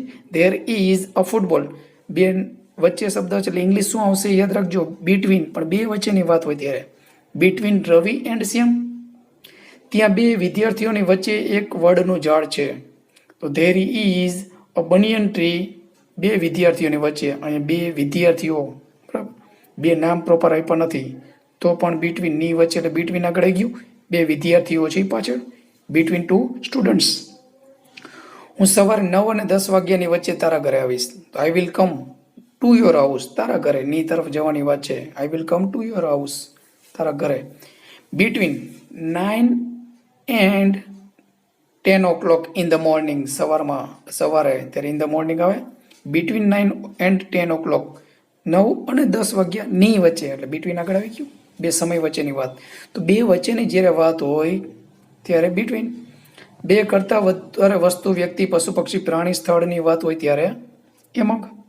ખેલાડીઓની વચ્ચે એક ફૂટબોલ છે. આ ખેલાડીઓ કેટલા હોય ખબર જ નથી, પણ બે કરતાં વધારે હશે એવું માની લેવાનું. There is a football among the players. બરાબર. નજર સામે બે જ ખેલાડીઓની વચ્ચે હોય તો ત્યારે બિટવીન લખી શકો, પણ આવું લખેલું હોય ત્યારે ખબર પડે નહીં, ત્યારે બે કરતાં વધારે છે એવું ધારીને એમંગ જ આવે. બે ખેલાડીઓની વચ્ચે એવું કીધું નથી એટલા માટે એમંગ આવી ગયું. બે કરતાં વધારે છે એવું અહીંયા ધારી લીધું. ધેર ઇઝ એ ફૂટબોલ, એક ફૂટબોલ છે, એમંગ ધી પ્લેયર્સ, ખેલાડીઓની વચ્ચે. તો બિટવીનની બદલે શું આવી ગયું? ગુજરાતીમાં પાછળ છે ની વચ્ચે, ખેલાડીઓની વચ્ચે, ઇંગ્લિશમાં આગળ લઈ લીધું એમંગ ધ પ્લેયર્સ. તે ઘણા વૃક્ષો, ત્યાં ઘણા બધા વૃક્ષોની વચ્ચે એક મકાન છે. ધેર ઇઝ અ હાઉસ, ઘણા બધા વૃક્ષોની વચ્ચે, ની વચ્ચે એટલે અમંગ આગળ આવી ગયું. ઘણા બધા વૃક્ષો એટલે ઇંગ્લિશ શું થાય? Many trees. ટુ એટલે ની તરફ કે ને, બરાબર, બે ઉપયોગ છે આના, જોઈ લઈએ. ને એટલે કોઈ વ્યક્તિને એવું દર્શાવવા માટે ક્રિયાપદ પછી વ્યક્તિવાચક કર્મ તરીકે નામ કે સર્વનામ પહેલા મૂકવામાં આવે છે. ક્રિયાપદ પછી જ કર્મ હોય, આપણને ખ્યાલ છે. વસ્તુવાચક પણ હોઈ શકે, વ્યક્તિવાચક પણ હોઈ શકે, ઓબ્જેક્ટ છે. તો બે કર્મ જ્યારે આપેલા હોય ત્યારે વસ્તુવાચક કર્મ પહેલા આવે, પછી વ્યક્તિવાચક કર્મ. જોઈ લઈએ. રાજુએ તેના ભાઈને, ને જ્યારે બોલો ત્યારે જે તે ગુજરાતી ભાષામાં જે તે નામની પાછળ વ્યક્તિવાચક નામ કે સર્વનામની પાછળ આવશે. તેના ભાઈ ને, બરાબર, કોમન નાઉન ભાઈ, નામ આપેલું નથી એટલે પ્રોપર નાઉન છે નહીં. તેના ભાઈ ને એટલે યાદ શું રાખવાનું? ટુ. રાજુએ તેના ભાઈને ગઈકાલે એક નવી પેન આપી. તો કરતા કોણ છે? કોણે આપી? સબ્જેક્ટ રાજુ. આપી ગુજરાતીમાં છેડે હોય, ઇંગ્લિશમાં મેં વાત કરી આગળ ક્રિયાપદ છેડે જ હોય ગુજરાતી ભાષામાં. ઇંગ્લિશમાં કરતા પછી આપી એટલે ગેવ. શું આપી? અ ન્યૂ પેન, એક નવી પેન. આ કર્મ છે, વસ્તુવાચક. ક્રિયાપદ પછી કર્મ હોય તો લખવાનું હોય, તો છે અ ન્યૂ પેન. કોને આપી? ટુ હિઝ બ્રધર, તેના ભાઈને. યસ્ટરડે. તો આવી રીતે બે કર્મ હોય ત્યારે વચ્ચે ટુ લખીને પાછળ વ્યક્તિવાચક કર્મ લખાય છે. પણ બે કર્મ હોય ત્યારે વ્યક્તિવાચક ક્રિયાપદ પછી લખો તો જરૂર નથી ટુ લખવાની. રાજુ ગેવ હિઝ બ્રધર, રાજુએ તેના ભાઈને આપી. શું? અ ન્યૂ પેન, એવી રીતે પણ લખી શકો, યસ્ટરડે, ગઈકાલે. પછી કોઈ સ્થળ, વસ્તુ કે વ્યક્તિ તરફની ગતિ બતાવવા માટે. અમે ક્યારેક આજી ડેમે જઈએ છીએ. We sometimes go to Aji dam, ની તરફ ગતિ બતાવવાની વાત છે. ઇન રાજકોટ, અમે ક્યારેક આજી ડેમે જઈએ છીએ. બરાબર. તો જ્યારે સ્થળ આવે એની આગળ ટુ આવે છે. ગતિ બતાવવાની વાત હોય ત્યારે સ્થળ તરફ, વસ્તુ તરફ, વ્યક્તિ તરફ, ત્યારે આગળ ટુ આવે છે. હું અત્યારે સ્કૂલે જઈ રહ્યો છું. I am going to school now. I am going to school now એટલે જે તે સ્થળ પહેલા ટુનો ઉપયોગ થાય છે. ગતિમાં હોય ત્યારે આ ખાસ યાદ રાખવાનું છે. ઓફ, નો, ની, નું, ના, સંબંધ દર્શાવવા માટે, એક વસ્તુનો બીજી કોઈ વ્યક્તિ સાથેનો સંબંધ દર્શાવવા માટે કે પોસ્ટ દર્શાવવા માટે. કોઈ નિર્જીવ વસ્તુનો કોઈ વસ્તુ કે વ્યક્તિ સાથેનો સંબંધ દર્શાવવા ઉપયોગમાં લેવાય છે. પાછળનું નામ આગળ, વચ્ચે ઓફ લખાય છે અને આગળનું નામ પાછળ. આ ખાસ યાદ રાખવાનું. ગુજરાત રાજ્યના મુખ્યમંત્રી, તો પાછળ શબ્દ કયો છે? મુખ્યમંત્રી. ચીફ મિનિસ્ટર આગળ આવી ગયો. સેના, તો પ્રિપોઝિશન તરીકે ના શબ્દ ગુજરાતીમાં ભલે પાછળ હોય, ઇંગ્લિશમાં આગળ લઈ લીધો. ગુજરાત રાજ્ય ના એટલે ઓફ આગળ, ગુજરાત સ્ટેટ. તો જ્યારે નો, ની, નું, ના તમને દેખાય, બે નામ દેખાય આગળ પાછળ, આ રીતે વસ્તુનો બીજી વ્યક્તિ સાથેનો સંબંધ બતાવવા માટે આ પોસ્ટની વાત છે. હોદ્દો એનો મુખ્યમંત્રી તરીકેનો. આ કારખાનાના માલિક, ઓનર ઓફ ધીસ ફેક્ટરી, માલિક એટલે ઓનર. શેના? આ કારખાનાના. Of this factory. તો નોની નોના બતાવવા માટે ઓફનો ઉપયોગ થાય છે, સંબંધ દર્શાવવા માટે. એ સિવાય માંથી અથવા માનો અમુક વધારે વસ્તુઓ કે વ્યક્તિઓમાંથી કોઈની વિશે આપણે વાત કરી હોય ત્યારે વિદ્યાર્થીઓમાંથી દરેક હાજર છે. વ્યક્તિગત એક એકની વાત થઈ, દરેક એટલે ઈચ. વિદ્યાર્થીઓમાંથી, તો ત્યારે પણ ઓફ યાદ રાખવાનો. પાછળનું નામ આગળ આવી ગયું. વિદ્યાર્થીઓમાંથી દરેક, તો દરેક એટલે ઈચ આગળ આવી ગયું. વ્યક્તિગત વાત થઈ છે એટલે અહીંયા એવરી ન ચાલે. બરાબર. આવી રીતે જ્યારે જોવા મળે ત્યારે ઈચ જોવા મળશે. Inch of the students is present. જ્યારે ઓફ આપે ત્યારે ખાસ જોવાનું. ઓફ પછીનું નામ નથી જોવાનું. એમિઝર લખો કે હેવેઝ લખો કે ક્રિયાપદના નિયમ લાગુ પાડવાનો હોય. ઓફ પેલા જે નામ આવે એ જ જોવાનું. બરાબર. તેઓમાંથી બે હાજર છે. ટુ ઓફ ધેમ, અહીં ઇઝ લખું કે આર પ્રેઝન્ટ. તેઓમાંથી બે હાજર છે. તમારામાંથી બંને એટલે ઇંગ્લિશ શું થાય? બોથ. બે એટલે આપણે ટુ કર્યું ઉપર, બંને એટલે બોથ. તમારામાંથી ઓફ યુ, ઓફ પછી યુ કર્મ જ છે. ઓફ પછી ધેમ કર્મ જ છે. ઓફ ધ સ્ટુડન્ટ્સ એ તમારું કોમન નાઉન છે. બરાબર, પણ જ્યારે કર્મ વિભક્તિ હોય ત્યારે લખવી પડે તેઓમાંથી બે, તો ટુ ઓફ ધેમ, અહીંયા તેઓમાંથી એટલે ધેર કે ધે એવું નથી લખવાનું, પણ આપણે નિયમ જે જોયો હતો એ પ્રિપોઝિશન્સનો કર્મ વિભક્તિ લખવું પડે, ઓફ ધેમ. અને બીજું શું યાદ રાખવાનું, ઓફનો જ્યારે ઉપયોગ હોય ત્યારે ટુ બીના રૂપ લખો એમિઝારમાંથી તો ઇઝ જ લખવાનું કે આર જ લખવાનું, એના ઉપર ડિપેન્ડ કરે. આગળ જે કરતા હોય એના આધારે ઓફ પછીનું નામ નથી જોવાનું, ઓફ પહેલાનું નામ. Chief minister of Gujarat state is good, સારા છે, તો ઇઝ આવી ગયું, ચીફ મિનિસ્ટર સામે જોવાનું. ઓનર ઓફ ધીસ ફેક્ટરી, આ ફેક્ટરીનો માલિક એક જ છે. ઇઝ સિન્સિયર, નિષ્ઠાવાન છે. બરાબર, તો આવા રીતે ત્યારે ઓફ આપે ત્યારે આ પણ યાદ રાખવાનું છે. કરતા કોને સમજવાનું, ઓફ પછીનું નામ નહીં, ઓફ પહેલાનું નામ. એના આધારે ટુ બીના રૂપ કે ટુ એવના રૂપ હેવેઝ, ડુ ડઝ, ટુ ડુના રૂપ હોય કે ટુ એવના રૂપ હેવેઝ હોય, કે ટુ બીના રૂપ વર્તમાન કાળના એમિઝાર હોય, ભૂતકાળના વોઝ વર હોય, હતું એવું બોલી ત્યારે પહેલાં જે નામ છે જોવાનું, ઓફ પહેલાંનું જ પાછળનું જોવાનું નથી. ઓફનો ઉપયોગ જોયો, નોન ઈનું ના, એક આ યાદ રાખવાનું. બીજું માંથી અથવા માનો, આવા જ્યારે શબ્દ બોલો, પાછળનું નામ આગળ, વચ્ચે ઓફ, આગળનું નામ પાછળ. ફોર એટલે માટે, થી અને સુધી. ફોર એટલે શું થાય, માટે, થી અને સુધી. કોઈ વસ્તુ કે વ્યક્તિ માટેની કોઈ ક્રિયા થઈ એવું દર્શાવવા કે થાય છે કે થશે, કોઈ પણ કાળ હોઈ શકે. માટે શબ્દ યાદ રાખવાનો એક તો. મેં મારા દીકરા માટે એક રમકડાની કાર ખરીદી, આઈ એટલે મેં. ખરીદી, બાયનું V2, સાદો ભૂતકાળ છે, બોટ, BOUGHT. શું ખરીદી, અ ટોય કાર, રમકડાની કાર, એટલે ઇંગ્લિશ શું થાય, અ ટોય કાર. કોના માટે, ફોર માય સન, મારા દીકરા માટે. માટે ત્યારે ફોર યાદ રાખવાનું. ફોર એટલે થી અને સુધી પણ થાય. કોઈ ક્રિયાનો સમયગાળો હોય ત્યારે માટે શબ્દ ન બોલાય, ત્યારે શું બોલાય છે થી અથવા સુધી. બરાબર, મારો ભાઈ 3 દિવસથી બીમાર છે, 3 દિવસ જેટલો સમયનો ગાળો થયો, ત્યારે માટે શબ્દ નહીં પણ થી અથવા સુધી જ્યારે બોલો સમયગાળો હોય ત્યારે પણ ફોર આવશે. My brother has been ill, બીમાર છે, પછી એટલે ઇઝ નથી લખ્યું, કારણ કે અમુક સમયથી ક્રિયા ચાલુ છે, એટલો સમયગાળો પૂરો થઈ ગયો છે 3 દિવસ જેટલો, એટલે પૂર્ણ વર્તમાન કાળ છે. હેવેઝ પ્લસ V3, તો V3 કંઈ છે નહીં, તો બીનું V3 શું થાય, બીના, ટુ બીના રૂપ તો ચાલે નહીં. એટલે હેઝ બીન યાદ રાખવાનો છે. ટુ બીનું રૂપ પૂર્ણ કાળની અંદર જ્યારે છે આપે, ક્રિયાપદ ન હોય તો હેવેઝ, બીન, હેવ અથવા હેઝ અને બીન. તો અહીંયા બ્રધર, ભાઈ એક જ છે, એટલે છે એટલે શું આવી ગયું, has been. My brother has been ill, બીમાર છે 3 દિવસથી. થી એટલે ગુજરાતીમાં પાછળ, ઇંગ્લિશમાં આગળ આવી ગયું ફોર 3 days. તો કાળ, ટેન્સીસ ખાસ સમજી લેજો. બધા ટેન્સીસ મેં વિડીયો બનાવેલા છે, એની અંદર ખાસ જોઈ લેજો.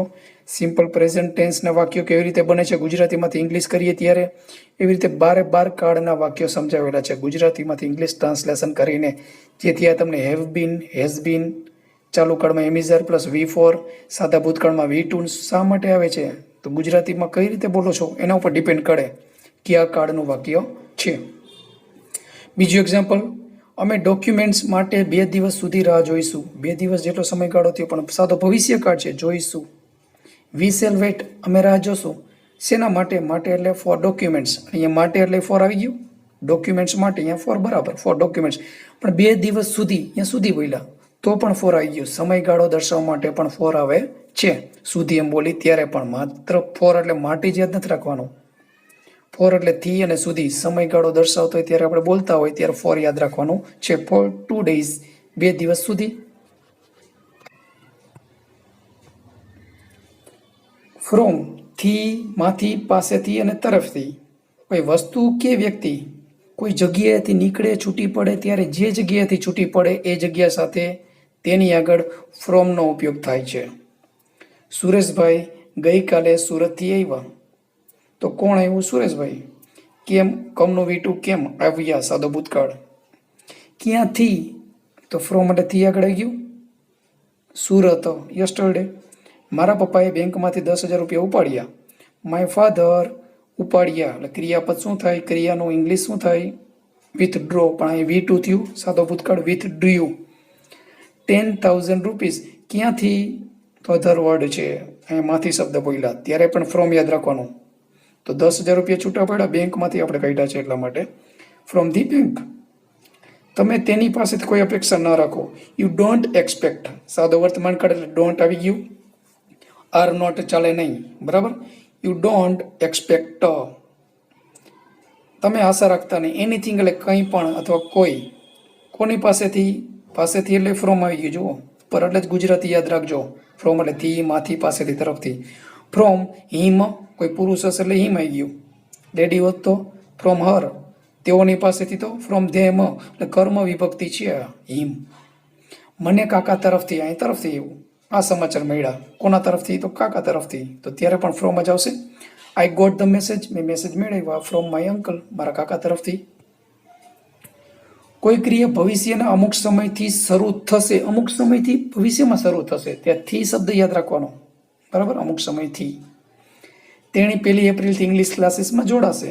સી વિલ જોઈન, જોડાશે. જો વિલ અને જોઈન, ખાલી જોઈન એટલે જોડાવું, પણ આગળ વિલ આવી ગયું, સાદો ભવિષ્યકાળ, simple future tense. She will join, તેણી જોડાશે. સીમાં તો કે ધ ઇંગ્લિશ ક્લાસીસ, ક્યારથી?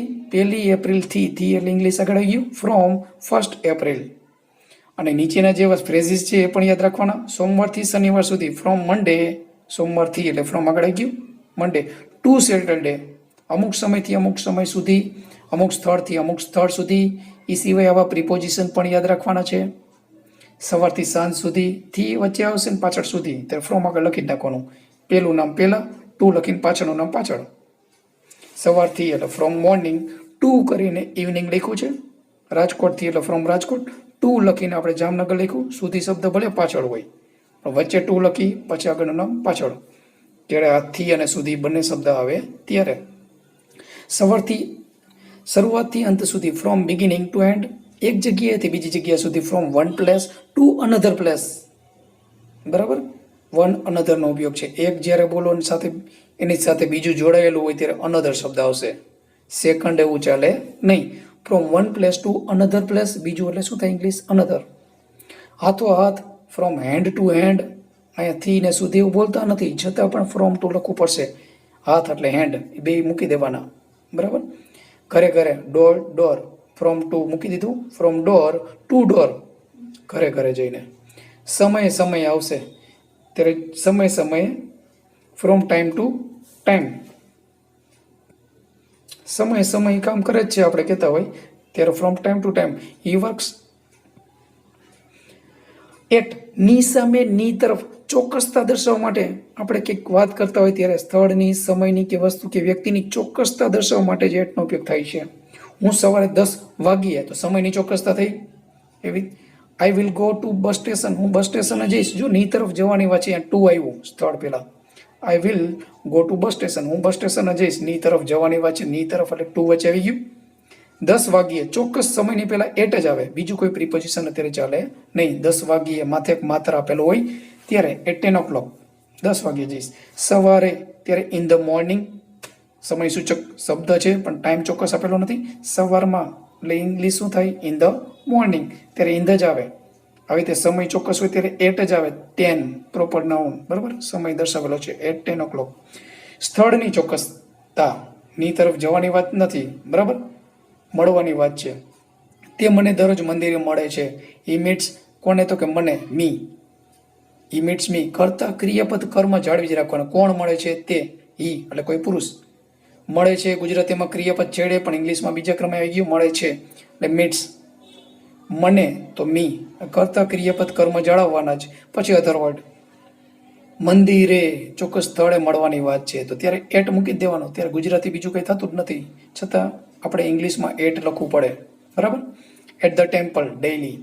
વસ્તુ કે વ્યક્તિની ચોક્કસતા, જેવી રીતે સમય અને સ્થળ પહેલા એટ લખવું જ પડે. ચોક્કસ સ્થળે મળવાની વાત હોય કે પછી સમય દર્શાવતા હોઈએ ચોક્કસ, ત્યારે એટ આગળ લખીએ છીએ. એવી રીતે વસ્તુ અને વ્યક્તિમાં થઈ છે. ની સામે કે ની તરફ એવું જ્યારે બોલો ત્યારે. મહેરબાની કરીને કોમ્પ્યુટર તરફ જુઓ, ત્યાં જવાની વાત નથી, ની તરફ જોવાની વાત છે ખાલી. તો ચોક્કસતા દર્શાવવા માટે કઈ ચોક્કસતાની વાત છે? શેના સામે જોવાનું કહે છે? કોમ્પ્યુટરની સ્ક્રીન ઉપર જુઓ. પ્લીઝ, મહેરબાની કરીને, અલ્પવિરામ આવી ગયો. આ આજ્ઞાર્થ વાક્ય છે. જુઓ એટલે ઇંગ્લિશ શું થાય? લુક. ગુજરાતીમાં પાછળ જોઈએ તો ઇંગ્લિશમાં કરતા નથી. અહીંયા આજ્ઞાર્થ વાક્યમાં સામેવાળાને જ કહેતા હોય. કોઈ સબ્જેક્ટ હોય ને એટલે સીધું ક્રિયાપદ જ આવે, લુક, જુઓ. કોમ્પ્યુટર સ્ક્રીન તરફ, એટ ધી કોમ્પ્યુટર સ્ક્રીન. આપણે નબળા વિદ્યાર્થીઓની સામે આવી ગયું. એટ એટલે ની સામે, ની તરફ, ની સામે હસવું જોઈએ નહીં.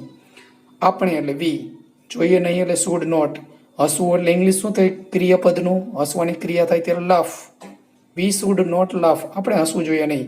ચોક્કસ વ્યક્તિની વાત છે, કેવા વ્યક્તિઓની? નબળા વિદ્યાર્થીઓની સામે. એટ ધ પુઅર સ્ટુડન્ટ્સ, તો ત્યારે પણ એટ આવ્યું. ની સામે ની તરફ બોલો ત્યારે ચોક્કસતા દર્શાવવા માટે એટનો ઉપયોગ થાય છે. વસ્તુ કે વ્યક્તિ માટે અને સાથે સમય માટે.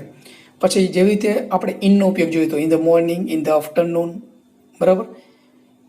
એવી રીતે આમાં પણ યાદ રાખવાનું છે કે ક્યારે ક્યારે એટનો ઉપયોગ થાય. બપોરે બોલો ત્યારે એટ નૂન જ આવે, અહીં ધ ન ચાલે. બસ સવાર, સાંજ અને બપોર પછી બોલો ત્યારે આવે in the morning, in the afternoon, in the evening. પણ બપોરે, રાત્રે એવું જ્યારે બોલો ત્યારે શું યાદ રાખવાનું છે તમારે? At noon, at night. આ ખાસ જોવાનું છે. In the noon, in the night એવું કરવાનું નથી. બપોરે, રાત્રે જ્યારે ગુજરાતી ભાષામાં બોલાય, ઇંગ્લિશ કરો ત્યારે એટ નૂન, એટ નાઇટ જ યાદ રાખવાનું. એ સિવાય શરૂઆતમાં એટ ફર્સ્ટ, છેલ્લે, અંતે એટ લાસ્ટ, આવા શબ્દો પણ યાદ રાખવાના છે. બાય, દ્વારા, વડે, માં અને સુધીમાં, આ 4 શબ્દો ગુજરાતીને યાદ રાખવા પડે. પણ નિયમો શું છે? દ્વારા શબ્દ ક્યારે બોલાય? કોઈ વાહનમાં કે કોઈ વાહન દ્વારા મુસાફરી થાય ત્યારે માં શબ્દ પણ ક્યારેક બોલીએ છીએ, દ્વારા પણ બોલીએ છીએ. પણ વાહનમાં જવાની કંઈક વાત હોય એટલે જે તે વાહન પહેલાં બાય મૂકી જ દેવાનું. હું સ્કૂલે બાઇકમાં જાઉં છું. આઈ ગો ટુ સ્કૂલ, સ્કૂલે જાઉં છું. ગતિમાં એટલે ટુ આવી ગયું સ્કૂલ પહેલાં. બાઇકમાં કે બાઇક દ્વારા, ત્યારે આગળ બાય જ આવે. ત્યારે ઇન ન લખાય. બાઇકમાં તો ઇન બાઇક, બાઇકની અંદર આપણે અંદર નથી વયા ગયા, બરાબર. તો નિયમ યાદ રાખવાનો, સ્થળાંતર થાય ત્યારે જે તે વાહન પહેલાં બાય મૂકી જ દેવાનું. બાય સ્કૂટર હોય, બાય કાર હોય, બાય બાઇસિકલ હોઈ શકે, બાય ટ્રેન, બાય ઓટો રિક્ષો, બાય ટેક્સી. જે તે સ્થળે પહોંચવા માટે જે તે વાહનનો ઉપયોગ કરીએ એની પહેલાં બાય લખવાનું, ઇન લખવાનું નહીં. જ્યારે સ્થળાંતરની વાત હોય ત્યારે. આ પહેલો ઉપયોગ.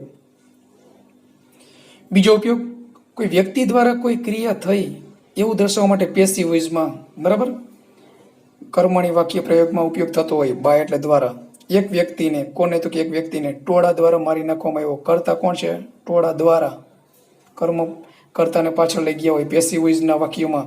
તો એક્ટિવ પેસિવ વોઇસ શું છે એ ડીપમાં તમારે સમજવું હોય. કર્તરી અને કર્મણી વાક્ય રચનામાં કેવી રીતે વાક્યો બને છે ઇંગ્લિશમાં, તો એ સમજવા માટે તમારે એ બધા 9 પાર્ટ છે, એમાંથી 5 પાર્ટ તો ખૂબ જ અગત્યના છે. 8 કાળનું પેસિવ વોઇસ એ ખાસ સમજી લેજો. એક્ટિવમાંથી પેસિવ વોઇસ કરવાના 7 નિયમો તમે યાદ રાખો તો 8 કાળનું પેસિવ વોઇસ કરી શકો છો.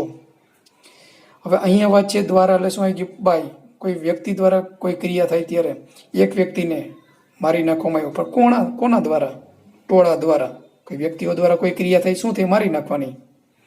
તો 1 person was killed, એક વ્યક્તિને મારી નાખવામાં આવ્યો. કોના દ્વારા? By the crowd. ક્રાઉડ એટલે ટોળું. દ્વારા શબ્દ પાછળ છે, આગળ લીધો પ્રિપોઝિશન તરીકે. તો વાહન દ્વારા સ્થળાંતર થાય ત્યારે પણ બાય. કોઈ વ્યક્તિઓ દ્વારા કોઈ ક્રિયા થાય ત્યારે પણ બાય. આ યાદ રાખવાનું. પછી બાય એટલે સુધીમાં, તમને આમાં પાછળ લખેલું છે જુઓ, દ્વારા, વડે અને માં, સુધીમાં. તો સુધીમાં એટલે અમુક સમય સુધીમાંની જ્યારે વાત હોય ત્યારે પરફેક્ટ ફ્યુચર ટેન્સની અંદર ઉપયોગ થાય છે. પૂર્ણ ભવિષ્યકાળમાં કીવર્ડ તરીકે અમુક સમય સુધીમાં કોઈ ક્રિયા પૂરી થઈ જશે. મોડું અમુક સમય સુધી જ એવું બતાવવા માટે બાય, સુધીમાં નો ઉપયોગ જે તે સમયની પહેલા કરવામાં, સમય પહેલા આવશે ત્યારે. તેઓ અમારા ઘરે સાંજે 7 વાગ્યા સુધીમાં પહોંચી ગયા હશે. ક્રિયા પૂરી થઈ ગઈ હશે ક્યારે? 7 વાગ્યા સુધીમાં. તો by 7 o'clock. they will have reached, તેઓ પહોંચી ગયા હશે. એટ અવર હાઉસ, અમારા ઘરે. ચોક્કસતા દર્શાવવા માટે શું આવ્યું? એટ. પણ આપણે 7 વાગ્યા સુધીમાં, સુધીમાં એટલે બાય આવી ગયો આગળ. બાય 7 o'clock, સાંજે એટલે આપણે જોયું આગળ સવારે, બપોર પછી, સાંજે, ત્યારે ઇન ધ ઇવનિંગ આવી ગયું. એટલે 7 વાગ્યા સુધીમાં, સુધીમાં એટલે બાય, જે તે સમય પહેલાં એવું દર્શાવવા માટે અમુક સમય સુધીમાં એવું જ્યારે બોલતા હોય ત્યારે બાય આવશે જે તે સમયની આગળ. 24મું પ્રિપોઝિશન વિથ, ની સાથે કે થી કોઈ વસ્તુ કે વ્યક્તિની હાજરી બતાવે. કંઈક ક્રિયા કરતા હોય ને ત્યારે. એ બાળક તેના કાકા સાથે રહે છે. રહેવાની ક્રિયા થઈ. કોણ? તો કે એ બાળક, ધેટ ચાઇલ્ડ, પેલું બાળક આપણે કહેતા હોય આંગળી ચીંધીને. લીવ્સ, રહે છે. એક વચન નામ છે, એસ લગાડી દીધું. બાળક એક જ છે લીવનું, એટલે રહેવું થાય લીવ, પણ એસ લખવું પડે, એક વચન નામ છે એટલા માટે. બાળક રહે છે તેના કાકા સાથે. With his uncle. તો વસ્તુ કે વ્યક્તિની હાજરી બતાવવા માટેનો ઉપયોગ છે તે ની સાથે કે થી જ્યારે બોલી ત્યારે વિથ લખવું પડે. બેમાંથી એક શબ્દનો ઉપયોગ થઈ અનુકૂળ લાગે એ પ્રમાણે ભાષામાં ગુજરાતીમાં. હું મારા મિત્ર સાથે સ્કૂલે જાઉં છું. I go to school. હું સ્કૂલે જાઉં છું. કોની સાથે? વ્યક્તિની હાજરી છે. With my friend. ક્રિયા જે વસ્તુ કે સાધનથી થતી હોય તેની સાથે વિથ વપરાય છે. તે અત્યારે બ્લુ પેનથી લખી રહ્યો છે. તો અહીંથી શબ્દ બોલી કોઈ ક્રિયાની કોઈ વસ્તુની હાજરીથી કોઈ ક્રિયા થતી હોય ત્યારે વસ્તુની હાજરીથી ત્યારે વિથ.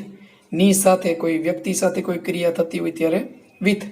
તો થી અને સુધી થી અને ની સાથે બંનેમાં વિથનો ઉપયોગ થશે. વસ્તુની હાજરીથી ક્રિયા થાય છે. શું ક્રિયા થાય છે? લખવાની. તે અત્યારે બ્લુ પેનથી લખી રહ્યો છે. He is writing with blue pen. Now એટલે અત્યારે. વિધાઉટ એનું ઇઝી એનાથી વિરોધી છે. વગર ની હાજરી વગર. વસ્તુ કે વ્યક્તિની ગેરહાજરી બતાવે. વગર શબ્દ યાદ રાખવાનો કે વિના શબ્દ યાદ રાખવાનો. વિથનું વિરોધી પ્રિપોઝિશન છે. એ બાળક તેના માતા પિતા વગર રહે છે. That child leaves without his parents. વગર એટલે વિધાઉટ આગળ આવી ગયું, ગુજરાતીમાં પાછળ. મારા નાના લાકડી વગર ચાલી શકતા નથી. My maternal grandfather. જો ગ્રાન્ડફાધર એટલે દાદા, પેટર્નલ ગ્રાન્ડફાધર એટલે પણ દાદા, પણ મેટરનલ આવે એટલે શું થાય? નાના. પાછા ગ્રાન્ડફાધર આવી ગયું. મેટરનલ છે એટલે નાના. My maternal grandfather can not walk. ચાલી શકતા નથી લાકડી વગર કે વસ્તુની ગેરહાજરી બતાવી. તો ગેરહાજરી બતાવવા માટે વગર કે વિના જ્યારે બોલો, લાકડી વિના ચાલી શકતા નથી કે લાકડી વગર ચાલી શકતા નથી. આપણે વિધાઉટ યાદ રાખવાનું. આગળનું નામ પાછળ સ્ટીક. 26મું પ્રિપોઝિશન એટલે યાદ રાખજો. વિથ આવડે તો વિધાઉટ આવડી જાય. વસ્તુની હાજરી તો વિથ, વસ્તુની ગેરહાજરી તો વિધાઉટ. બિફોર એટલે અમુક સમય કે વ્યક્તિની પહેલા થયેલી ક્રિયા દર્શાવવા માટે બિફોર. પહેલા શબ્દ યાદ રાખજો. બિફોરનું ગુજરાતી પહેલા છે એટલા માટે. હું સવારે 7 વાગ્યા પહેલા તમારા ઘરે પહોંચી જઈશ. કોઈ ક્રિયા થઈ પહોંચવાની, અમુક સમય પહેલાની વાત છે. સમય પહેલા એવું આમાં. I will rich. હું પહોંચીશ. At your home. તમારા ઘરે 7 વાગ્યા પહેલા. પહેલા એટલે બિફોર આવી ગયું. 7 o'clock ઇન ધ મોર્નિંગ, સવારે. તેઓ ત્યાં મારી પહેલા, અહીં વ્યક્તિ પહેલાની વાત છે. તેઓ ત્યાં મારી પહેલા આવી ગયા હતા. પૂર્ણ ભૂતકાળ. આવવાની ક્રિયા પૂરી થઈ ગઈ હતી. ક્યારે? તો કે મારા આવ્યા પહેલા. ધે હેડ કમ. તેઓ આવી ગયા હતા. ધેર એટલે ત્યાં. બિફોર મી. મારી પહેલા એટલે નિયમ લાગુ પડ્યો. મારી પહેલા એટલે બિફોર માય એવું ન કરાય. બિફોર આઈ એવું ન કરાય. પણ કર્મ વિભક્તિ પ્રિપોઝિશનના નિયમ પ્રમાણે. બિફોર મી. મારી પહેલા એટલે પહેલા આવવાની ક્રિયા હોય કે કોઈ વસ્તુ પહેલાની કંઈક વાત થતી હોય, કોઈ સમય પહેલાની વાત થતી હોય ત્યારે બિફોર. બિફોર આવડે તો આફ્ટર આવડે. ની પછી કે પાછળ. એટલે પછી એટલે અમુક સમય પછીની વાત છે. ઉપરનું સીધું વિરોધી છે. We will meet. અમે મળશું. યુ એટલે તમને. ક્યારે? 7 પછી. After 7 PM. સાંજે 7 પછી. PM એટલે સાંજનો ટાઈમ. સવારનો ટાઈમ હોત તો AM હોત. ક્રમ દર્શાવવા માટે પણ આવે છે. ત્યારે પણ પછી બોલી. ઓક્ટોબર સપ્ટેમ્બર પછી આવે છે. ઓક્ટોબર કમ્સ આવે છે. સપ્ટેમ્બર પછી. પછી શબ્દ ગુજરાતીમાં પાછળ આફ્ટર સપ્ટેમ્બર. ક્રમ દર્શાવવા પાછળના ક્રમ જ્યારે બોલવાનું થતું હોય ત્યારે પણ આફ્ટર આવે. પછી હજી એક ઉપયોગ છે આફ્ટરનો. કોઈ વ્યક્તિ કે પ્રાણીની પાછળના ક્રમની ગતિ દર્શાવવા માટે. ગતિ દર્શાવવા માટે. આ યાદ રાખવાનું. બિહાઇન્ડ એટલે વસ્તુ સ્થિર હોય પાછળ બોલી ત્યારે. મારી પાછળ, બરાબર, મારી પાછળ ટીવી છે. તો અહીંયા પાછળ સ્થિર છે, ટીવી છે, તો બિહાઇન્ડ આવે. પણ અહીંયા ગતિમાં હોય ત્યારે શું યાદ રાખવાનું? આફ્ટર. બિહાઇન્ડ એટલે પાછળ થાય. પાછળ વસ્તુ સ્થિર હોય ત્યારે. ગતિમાં હોય ત્યારે વ્યક્તિ, પશુ પક્ષી પ્રાણી એકબીજાની પાછળ દોડી રહ્યા હોય ત્યારે આફ્ટર યાદ રાખજો. ત્યારે બિહાઇન્ડ નહીં ચાલે. પોલીસ ચોરની પાછળ દોડી રહી છે. એટલે કરતા કોણ છે? Police. The police is running. Police છે એ દોડી રહી છે. કોની પાછળ? ચોરની પાછળ. તો આફ્ટર ધ થીફ. ચોરની પાછળ. After the thief. એટલે આ બિફોરનો વિરોધી છે આફ્ટર. ઇનસાઇડ. અંદરની બાજુએ. એક સપાટીની અંદરની બાજુએ કોઈ વસ્તુ કે વ્યક્તિ રહેલી છે તેવું બતાવવા માટે. ભિખારીએ અંદરની, ઘરની અંદર. જો નામ આપ્યું ની અંદર. ઘર શેની અંદર? સપાટી શેની છે? ઘરની. ભિખારીએ ઘરની અંદર જવું ન જોઈએ. The beggar should not go. જવું ન જોઈએ. ઘરની અંદર, સપાટી ઘરની અંદરની બાજુની વાત છે જવાની, તો ઇનસાઇડ ધી હાઉસ. વિદ્યાર્થીઓ સ્કૂલના દરવાજાની અંદર, અહીંયા સપાટી આપી દીધી, એટલે સપાટી આપે ત્યારે શું યાદ રાખવાનું? ઇનસાઇડ. સપાટી ઘરમાં છે એમ જ્યારે આપણે કહેતા ત્યાં શું આવતું? ઇન જ આવતું. અહીંયા પણ ની અંદર આપેલું હશે કે ની અંદરની બાજુએ આપેલું હશે, ત્યારે યાદ રાખવાનું ઇનની બદલે ઇનસાઇડ આવશે. તો સ્ટુડન્ટ્સ આર સ્ટેન્ડિંગ, વિદ્યાર્થી ઊભા છે દરવાજાની અંદર, દરવાજા સપાટીની પાછળની બાજુ, ઇનસાઇડ ધી સ્કૂલ્સ ગેટ, સ્કૂલના દરવાજાની અંદરની બાજુએ. આઉટસાઇડ એટલે ઇનસાઇડનો વિરોધી, આઉટ પ્લસ સાઇડ એટલે બહારની બાજુએ. ઇનસાઇડનો વિરોધી પ્રિપોઝિશન છે ભિખારીએ ઘરની બહાર ઊભા રહેવું જોઈએ, એટલે આઉટસાઇડ આવી ગયું. આઉટસાઇડ ધ હાઉસ, સ્કૂલના દરવાજાની બહાર ઊભા છે વિદ્યાર્થીઓ, તો આઉટસાઇડ ધ સ્કૂલ્સ ગેટ. તો બહારની બાજુએ હોય ત્યારે આઉટસાઇડ, અંદરની બાજુ હોય ત્યારે ઇનસાઇડ. બંને સેલા છે. ટીલ સુધી, અમુક સમય સુધીની વાત હોય, સમય મર્યાદા બતાવવાની વાત હોય. અમુક સમય પહેલા બોલી તો બિફોર આવે, અમુક સમય પછી બોલી તો આફ્ટર આવે, પણ આ શું બોલી? ટીલ એટલે સુધી. આ ગુજરાતી યાદ રાખજો મિત્રો. જ્યાં સુધી ત્યાં સુધી એવું પણ બોલી શકીએ ક્યારેક. અમુક સમય સુધીની મર્યાદા દર્શાવવા માટે જ વપરાય છે. પપ્પા એટલે આગળ આવી ગયું પપ્પા, પછી અલ્પવિરામ. હું 7 વાગ્યા સુધી ક્રિકેટ રમી શકું? વિનંતી કરવા માટે મે આવે વાક્યની શરૂઆતમાં, પ્રશ્ન પૂછવા માટે. મે આઈ પ્લે, રમી શકું ક્રિકેટ? અમુક સમય સુધી આપણે કહી દીધું, મર્યાદા દર્શાવી દીધી, તો ત્યારે ટીલ યાદ રાખજો. TILL, ટીલ એટલે સુધી. Teal 7 o'clock. આ ટીલ છે ને હકાર અર્થ દર્શાવે છે, બરાબર? હકાર વાક્ય ટીલ પછીનું હોય, 2 વાક્ય જોડાયેલા હોય ત્યારે. હવે એવું એક વાક્ય જોઈ લઈ, 2 વાક્ય સાથે હોય ત્યારે. શિક્ષક કહે ત્યાં સુધી, તો ખાલી સુધી ત્યારે બોલી ત્યારે સમય પહેલા આવશે. ક્યારેક વાક્યમાં ત્યાં સુધી, જ્યાં સુધી એવું જ્યારે બોલી ત્યારે જે તે વાક્યમાં પણ ટીલ આવી શકે છે 2 વાક્યની વચ્ચે. શિક્ષક કહે ત્યાં સુધી અહીંયા બેસો, એટલે આગળનું વાક્ય પાછળ વહી જાય, પાછળનું વાક્ય આગળ. આવી રીતે જ્યારે 2 વાક્યો આપે ત્યારે યાદ રાખવું, જ્યાં સુધી ત્યાં સુધી એવું જ્યારે આપણે ભાષાની અંદર બોલી તે આગળનું વાક્ય પાછળ. ઇંગ્લિશમાં, ગુજરાતીમાં જે પાછળનું વાક્ય છે એ આગળ લેવાનું. શિક્ષક કહે ત્યાં સુધી અહીંયા બેસો, અહીંયા બેસો એટલે સીટ હિયર, પ્રિપોઝિશન છે. ત્યાં સુધીનું ઇંગ્લિશ શું થયું? ટીલ. શિક્ષક કહે, ધ ટીચર સેઝ, તો ટીચર ટેલ્સ. તો આવી રીતે સમયસૂચક વાક્ય હોય એની પહેલાં પણ ટીલ આવી શકે છે, પણ ટીલ પછીનું વાક્ય હકાર વાક્ય હોવું જોઈએ, બરાબર? શિક્ષક કહે ત્યાં સુધી હકાર વાક્ય છે તો ટીલ. નકાર હોય તો અનટીલ આવે. ટીલ હોય કે અનટીલ હોય, પછીનું વાક્ય તમને નેગેટિવ જોવા મળશે નહીં. ટીલ પછી હકાર હોય, અનટીલ પોતે નકાર જ બતાવે છે, પછીનું વાક્ય હકાર જેવું જ દેખાશે, પણ એમાં નકારનો ભાવ હોય છે અનટીલમાં. 2 વાક્ય હોય ત્યારની વાત છે. અનટીલનો ઉપયોગ જ્યાં સુધી નહીં ત્યાં સુધી, 2 વાક્ય આપેલો હોય ત્યારે આગળ આપણે જોયું ટીલ, જ્યાં સુધી ત્યાં સુધી, પણ નકાર હોય તો અનટીલનો ઉપયોગ થાય. પહેલું વાક્ય ટીલનું વિરોધી છે એટલા માટે નકારમાં અનટીલ યાદ રાખજો. TILL એનો સ્પેલિંગ હતો. અનટીલનો સ્પેલિંગ શું છે? UNTILL નથી, એક જ એલ છે, આ યાદ રાખજો. ઘણા લોકો ભૂલ કરે છે. ટીલનું વિરોધી છે અને નકાર અર્થ દર્શાવે છે. હું કહું નહીં, નકાર આવ્યું, ત્યાં સુધી ઘરે જતા નહીં, તો આવી રીતે નકાર વાક્ય હોય ત્યારે જ્યાં સુધી ત્યાં સુધી એવું બોલવાનું થતું હોય, જ્યાં સુધી નહીં ત્યાં સુધી નહીં, ત્યારે અનટીલ મૂકી જ દેવાનું વચ્ચે. પાછળનું વાક્ય નકાર હોય તો નકાર લખવાનું, આગળ લઈ લેવાનું ગુજરાતી ભાષાનું. આગળનું વાક્ય નકાર છે એ પાછળ જવા દેવાનું, પણ નેગેટિવ કરવાનું નથી. અનટીલ નેગેટિવ પોતે બતાવે જ છે, એટલા માટે માત્ર એક જ વાક્ય નકાર કરવાનું. ગુજરાતી ભાષામાં જે પાછળ હોય આગળ લઈ લેવાનું, નકાર રાખવાનું. આગળનું જે વાક્ય છે એ પાછળ મૂકી દેવાનું હકાર બનાવીને. અનટીલમાં નકારનો ભાવ છે એટલા માટે. ડોન્ટ ગો હોમ, ઘરે જતા નહીં. ક્યાં સુધી નહીં? તો નકારનો ભાવ આવ્યો. અનટીલ આઈ ટેલ યુ, તો અહીંયા ટીલ ના ચાલે, TILL. અનટીલ નકારનો ભાવ છે, નકાર વાક્ય બતાવે જ છે તો અનટીલ જ મૂકી દેવાનું. Until I tell you, I don't એવું કરવાનું નથી, બરાબર? સાદા વર્તમાન કાળમાં આપણે ખબર છે ડોન્ટ કે ડઝન્ટ મૂકી કરતા હોય એ પ્રમાણે, બરાબર? પણ અહીંયા અનટીલ નકાર ભાવ છે તો નકાર અર્થ દર્શાવતું હોવાથી નકાર વાક્ય બનાવવાનું નથી, બોલવાનું છે ગુજરાતી ભાષામાં, પણ ઇંગ્લિશમાં યાદ રાખવાનું છે. આ ગ્રામરનો નિયમ છે એટલા માટે. જ્યાં સુધી તેઓ આવ્યા નહીં, આ પણ નકાર વાક્ય થયું. જ્યાં સુધી પાછું નહીં આવ્યું પેલા વાક્ય સાથે. જ્યાં સુધી તેઓ આવ્યા નહીં ત્યાં સુધી મારો મિત્ર કંઈ બોલ્યો નહીં, તો પાછળનું વાક્ય નકાર છે એ તો આગળ જ લેવાનું નકાર રાખીને. My friend didn't speak anything, મારો મિત્ર કંઈ બોલ્યો નહીં. ક્યાં સુધી ન બોલ્યો? અનટીલ, ક્યાં સુધી નહીં એટલે અનટીલ, આપણે એમ કે જ્યાં સુધી નહીં, જ્યાં સુધી તેઓ આવ્યા નહીં ત્યાં સુધી. અનટિલ તેઓ આવ્યા એટલું જ યાદ રાખવાનું. અનટિલ ધે કેમ. ટીલ હકાર અર્થ બતાવે છે ને અનટિલ નકાર વાક્યમાં જ્યાં સુધી નહીં ત્યાં સુધી નહીં એવું જ્યારે ગુજરાતી ભાષામાં બોલો ત્યારે વચ્ચે અનટિલ મૂકી દેવાનું. પાછળનું વાક્ય છે આગળ નકાર જ રાખવાનું. આગળનું વાક્ય પાછળ લઈ જાઓ ત્યારે એ નકાર મૂકવાનું નથી, હકાર બનાવવાનું છે જે તે કાળ પ્રમાણેનું.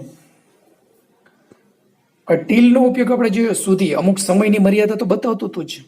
બસ 7 વાગ્યા સુધી રમજો, ટીલ 7 o'clock.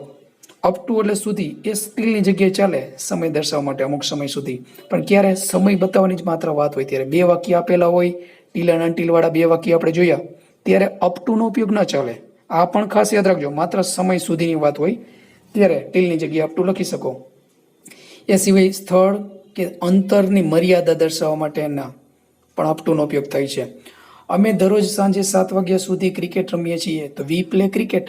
ટીલ પણ લખી શકો, સમયની મર્યાદાની વાત છે, અપ ટુ પણ લખી શકો, 7 PM ડેલી. તે 50 કિલોમીટર સુધી ચાલી શકે છે, તો અહીંયા ટીલ ન લખી શકો. સમયની મર્યાદા દર્શાવવા માટે જ ટીલનો ઉપયોગ થાય છે માત્ર.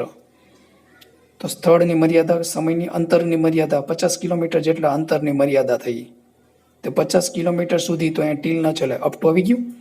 હી કેન વોક, તે ચાલી શકે છે અપ ટુ 50 કિલોમીટર, 50 કિલોમીટર સુધી. તો અંતરની મર્યાદા દર્શાવવા માટે અપ ટુનો ઉપયોગ થશે. સુધી એવું જ્યારે બોલો ત્યારે ટીલ નહીં ચાલે. ત્રીજું એક્ઝામ્પલ, સ્થળની મર્યાદાની વાત થઈ, અંતરની 50 કિલોમીટર સુધી. હવે સ્થળ વિશેની વાત છે. તમે મહાદેવના મંદિર સુધી મારી સાથે આવશો. ક્યાં સ્થળ સુધીની આપણે મર્યાદાની વાત કરી છે, અહીંયા સુધી તો આવશો ને એમ. તો મહાદેવના મંદિર સુધી, up to the Mahadev temple. Would you come, વિનંતી કરવા માટે વિલની બદલે શું આવે, વધારે સારી વિનંતી કરવા માટે વુડ. પ્રશ્નાર્થ વાક્ય, યુ વિલનું શું થઈ ગયું, વિલ યુ થાય. પણ આ શું કર્યું, વિનંતી દર્શાવવા માટે ગ્રામરના નિયમ પ્રમાણે વુડ કર્યું. વુડ યુ કમ વધારે વિનંતીથી કેવું હોય ત્યારે would you come with me, મારી સાથે. એટલે વિથ માય ન ચાલે, આપણે નિયમ જોયો તો પ્રિપોઝિશન સાથે કર્મ વિભક્તિ જ હોય. Would you come with me મહાદેવના મંદિર સુધી, up to the Mahadev temple question mark. તો સ્થળની મર્યાદાની વાત થઈ. આ સિવાય પણ અભ્યાસક્રમની ડિગ્રીઓ સાથે પણ સુધી જ્યારે બોલતા હોય ત્યારે ડિગ્રીઓ પહેલાં અપ ટુ મૂકી જ દેવાનું. દરેક વ્યક્તિએ HSC સુધી ભણવું જ જોઈએ, જોઈએ, મસ્ટ આવી ગયું. એવરીવન, દરેક વ્યક્તિ મસ્ટ સ્ટડી, ભણવું જોઈએ. અપ ટુ ધ HSC સુધી. તો ડિગ્રીઓ સુધી એવું જ્યારે આપણે બોલીએ, કોઈ પણ ડિગ્રી પહેલાં અપ ટુ લખી દેવાનું. ક્યારે સુધી એવું બોલો ત્યારે ટીલ ચાલશે નહીં. ટીલ માત્ર અમુક સમય સુધી મર્યાદાની વાત હોય ત્યારે જ આવે. એઝ એટલે તરીકે, અમુક વ્યક્તિ તરીકે એવો અર્થ બતાવે છે. તરીકે જ્યારે બોલો ત્યારે એઝ લખી નાખવાનું. હું એ સ્કૂલમાં એક અંગ્રેજી શિક્ષક તરીકે કાર્ય કરું છું. I work in that school, હું એક સ્કૂલમાં કામ કરું છું. એઝ એટલે તરીકે એક શિક્ષક, એક ઇંગ્લિશ શિક્ષક, એન ઇંગ્લિશ ટીચર. તે અહીંયા મુખ્ય મહેમાન તરીકે આવ્યા છે. હી કેમ હિયર, તે અહીંયા આવ્યા. હવે મુખ્ય મહેમાન તરીકે એઝ ધ ચીફ ગેસ્ટ. એટલે તરીકે એવું જ્યારે બોલો ત્યારે એઝ અમુક વ્યક્તિ તરીકે એવું જ્યારે બોલવાનું થતું હોય ત્યારે જ માત્ર. અબાઉટ, ના વિશે કે લગભગ. કોઈ વસ્તુ કે વ્યક્તિ વિશે વાત કરવા માટે ઉપયોગમાં લેવાય. કોઈ વસ્તુ કે વ્યક્તિ ના વિશે કંઈક વાત કરી હોય ત્યારે ઉપયોગમાં. ના વિશે જ્યારે બોલો ત્યારે અબાઉટ. લગભગ, સમયનું અનુમાન કરવા માટે. આ બે જ બાબત છે આમાં. મને તારી તબિયત વિશે જણાવ. જણાવવું એટલે શું થાય, ઇન્ફોર્મ. સામેવાળાને કંઈ કરતા તો હોય નહીં. મને જણાવ, અહીં મી લખતા ભૂલાઈ ગયું છે મિત્રો. ઇન્ફોર્મ મી કર્મ છે. ઇન્ફોર્મ મી, અહીં મી બધા લખજો. શેના વિશે મને જણાવ, inform me about your health, તારી સ્વાસ્થ્ય વિશે. ના વિશે એટલે શું થાય, અબાઉટ. દુકાનદાર વાર્તાના પુસ્તક વિશે સમજાવી રહ્યો છે. The shopkeeper is explaining. વાર્તાના દુકાનદાર વાર્તાના પુસ્તક વિશે. અબાઉટ ધ સ્ટોરી બુક, વાર્તાના પુસ્તક વિશે. વાર્તાના પુસ્તક, ત્યાં પણ અંડરલાઈન આવશે ગુજરાતીમાં, બરાબર. પુસ્તક કયું પણ વાર્તાનું, ચોખવટ કરી છે આપણને. About the story book. તો ના વિશે જ્યારે બોલો ત્યારે અબાઉટ આવશે. પછી સમયની અનિશ્ચિતતા કે અનુમાન જેવું લાગે ત્યારે, ચોક્કસ સમય આપણે કહી શકતા ન હોય તો એટ આવે, બરાબર. એટની બદલે શું આવશે, અબાઉટ. લગભગ 4 વાગ્યા છે. It is about 11 o'clock. તો વાક્યમાં કરતા ન હોય ત્યારે શું યાદ રાખવાનું, ઇટ ઇઝ. આ ખાસ યાદ રાખવાનું સમય દર્શાવવા માટે, બરાબર. કે પછી વારનું નામ આજે સોમવાર છે તો ઇટ ઇઝ મંડે ટુડે. આવી રીતે તમે જ્યારે કરતા ન આપેલો હોય ત્યારે ઇટનો ઉપયોગ કરી શકો છો સમય દર્શાવવા માટે, મહિનો દર્શાવવા માટે, વાર દર્શાવવા માટે. બરાબર. લગભગ 11 વાગ્યા છે. ઇટ ઇઝ અબાઉટ 11 o'clock એટલે સમયનું અનુમાન કરવા માટે. મહેમાનો અમારા ઘરે લગભગ 10 વાગે આવશે. The guest will come. મહેમાનો આવશે એટ અવર હાઉસ અમારા ઘરે. ચોક્કસ દર્શાવવા માટે સ્થળની એટ આવી ગયું. લગભગ 10 વાગ્યે અબાઉટ 10 AM. તો લગભગ શબ્દ છે સમય પહેલા આવશે, સમય પછી બોલી નહીં. બરાબર. પ્રિપોઝિશન તરીકે જ્યાં છે ત્યાં જ રાખવો પડ્યો, સમય પહેલા જ છે. અબાઉટ. અગેન્સ્ટ ના વિરુદ્ધ કે ની સામેની કંઈક નીતિ નિયમની વિરુદ્ધની વાત કરવાની હોય ત્યારે, વસ્તુ વ્યક્તિ કે નીતિ નિયમ વિરુદ્ધની વાત કરવાની હોય ત્યારે ની સામે. ની સામે ઊભા રહેવાની વાત નથી તો ઇન ફ્રન્ટ ઓફ આવે. એક વસ્તુ કે વ્યક્તિની સામે બીજી કોઈ વસ્તુ કે વ્યક્તિ રહેલી છે તો ઇન ફ્રન્ટ ઓફ આવે. બરાબર. આપણે જોયું ઝાડની સામે એક મંદિર છે એ વાક્ય હોય તો ઇન ફ્રન્ટ ઓફ આવે. પણ નીતિ નિયમ વિરુદ્ધની વાત છે. બરાબર. ની સામે કે ની વિરુદ્ધ જ્યારે બોલી ત્યારે અગેન્સ્ટ આવશે. ભારત આતંકવાદ સામે લડી રહ્યું છે. ઇન્ડિયા ઇઝ ફાઇટિંગ આતંકવાદ સામે. Against the terrorism. અહીં ઇન ફ્રન્ટ ઓફ લખાય નહીં. બરાબર. વસ્તુ કે વ્યક્તિની સામે બીજી કે વસ્તુ કે વ્યક્તિ સ્થિર રહેલી હોય ત્યારે જ. પણ નીતિ નિયમ વિરુદ્ધની કંઈક વાત છે અગેન્સ્ટ, કે કોઈ વ્યક્તિ વિરુદ્ધ બોલવાની વાત હોય ત્યારે, કે કોઈ વસ્તુ વિરુદ્ધની કંઈક વાત કરતા હોય ત્યારે. કોઈકે એ હોસ્પિટલના ડોક્ટર વિરુદ્ધ ફરિયાદ કરી દીધી છે. પૂર્ણ વર્તમાન કાળ S+V3. સમવન એટલે કોઈક. એક વ્યક્તિ એક વચન નાઉન છે. બરાબર. એક વચન છે એ પ્રનાઉન છે, અનિશ્ચિત સર્વનામ છે. સમવન હેઝ કમ્પ્લેન્ડ ફરિયાદ કરી દીધી છે against the doctor of that hospital. એ હોસ્પિટલના ડોક્ટર.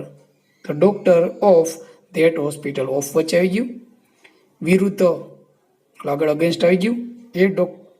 એ હોસ્પિટલના ડોક્ટર વિરુદ્ધ. અગેન્સ્ટ વિરુદ્ધ શબ્દ પાછળ છે આગળ લીધો પ્રિપોઝિશન તરીકે અગેન્સ્ટ. હોસ્પિટલના ઓફ ધેટ હોસ્પિટલ. ડોક્ટર પાછળ છે તો આગળ લીધું against the doctor of that hospital. એ ડોક્ટરની વિરુદ્ધની વાત છે. ની વિરુદ્ધ કે ની સામે આવે ત્યારે યાદ રાખવાનું નીતિ નિયમ વિરુદ્ધની કંઈક વાત હોય કરવાની ત્યારે અગેન્સ્ટ આવશે. ઇન ફ્રન્ટ ઓફ ચાલે નહીં. એક્રોસ પેલે પાર આર પાર સામેની બાજુએ જવાની વાત છે કોઈ વિસ્તારની.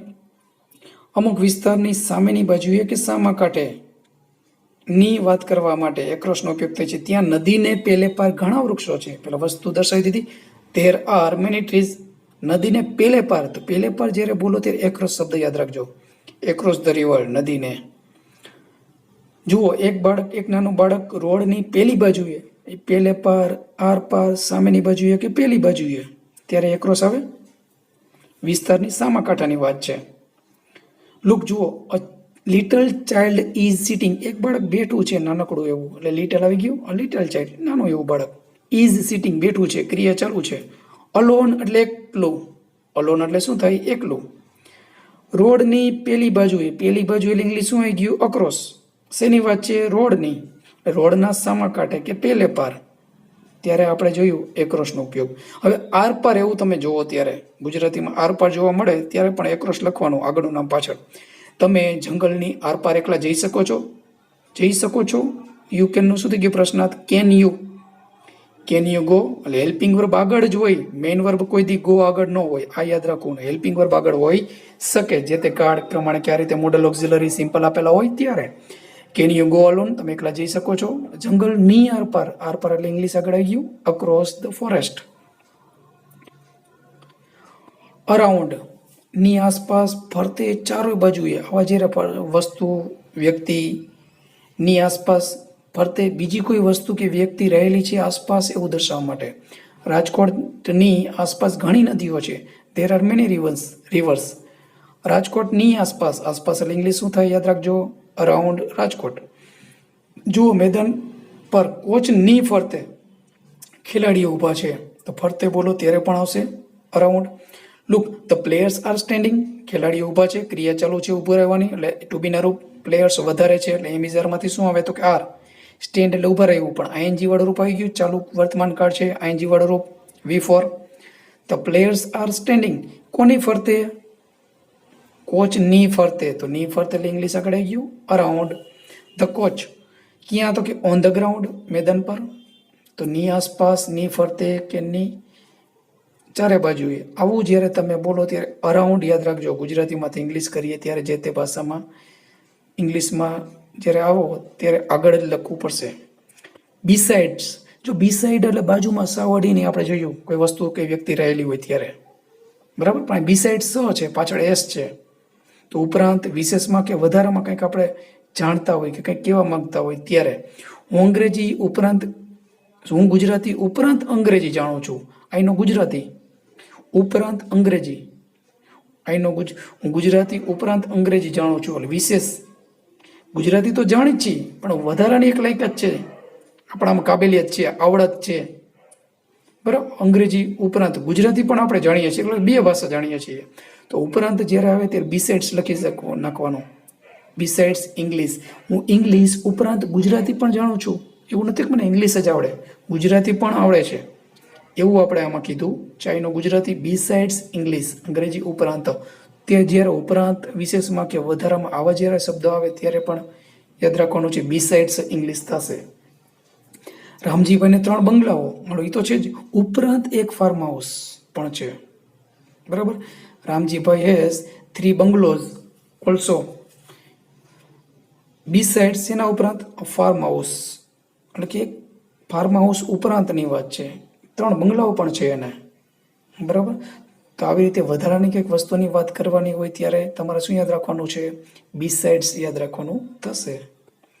39, 39મું પ્રિપોઝિશન ડ્યુરિંગ, સમયગાળો છે. માં એટલે અહીંયા ઇન નથી, બરાબર. અમુક સમયગાળામાં એવું આપણે જ્યારે બોલતા હોય ત્યાં દરમિયાન અથવા માં.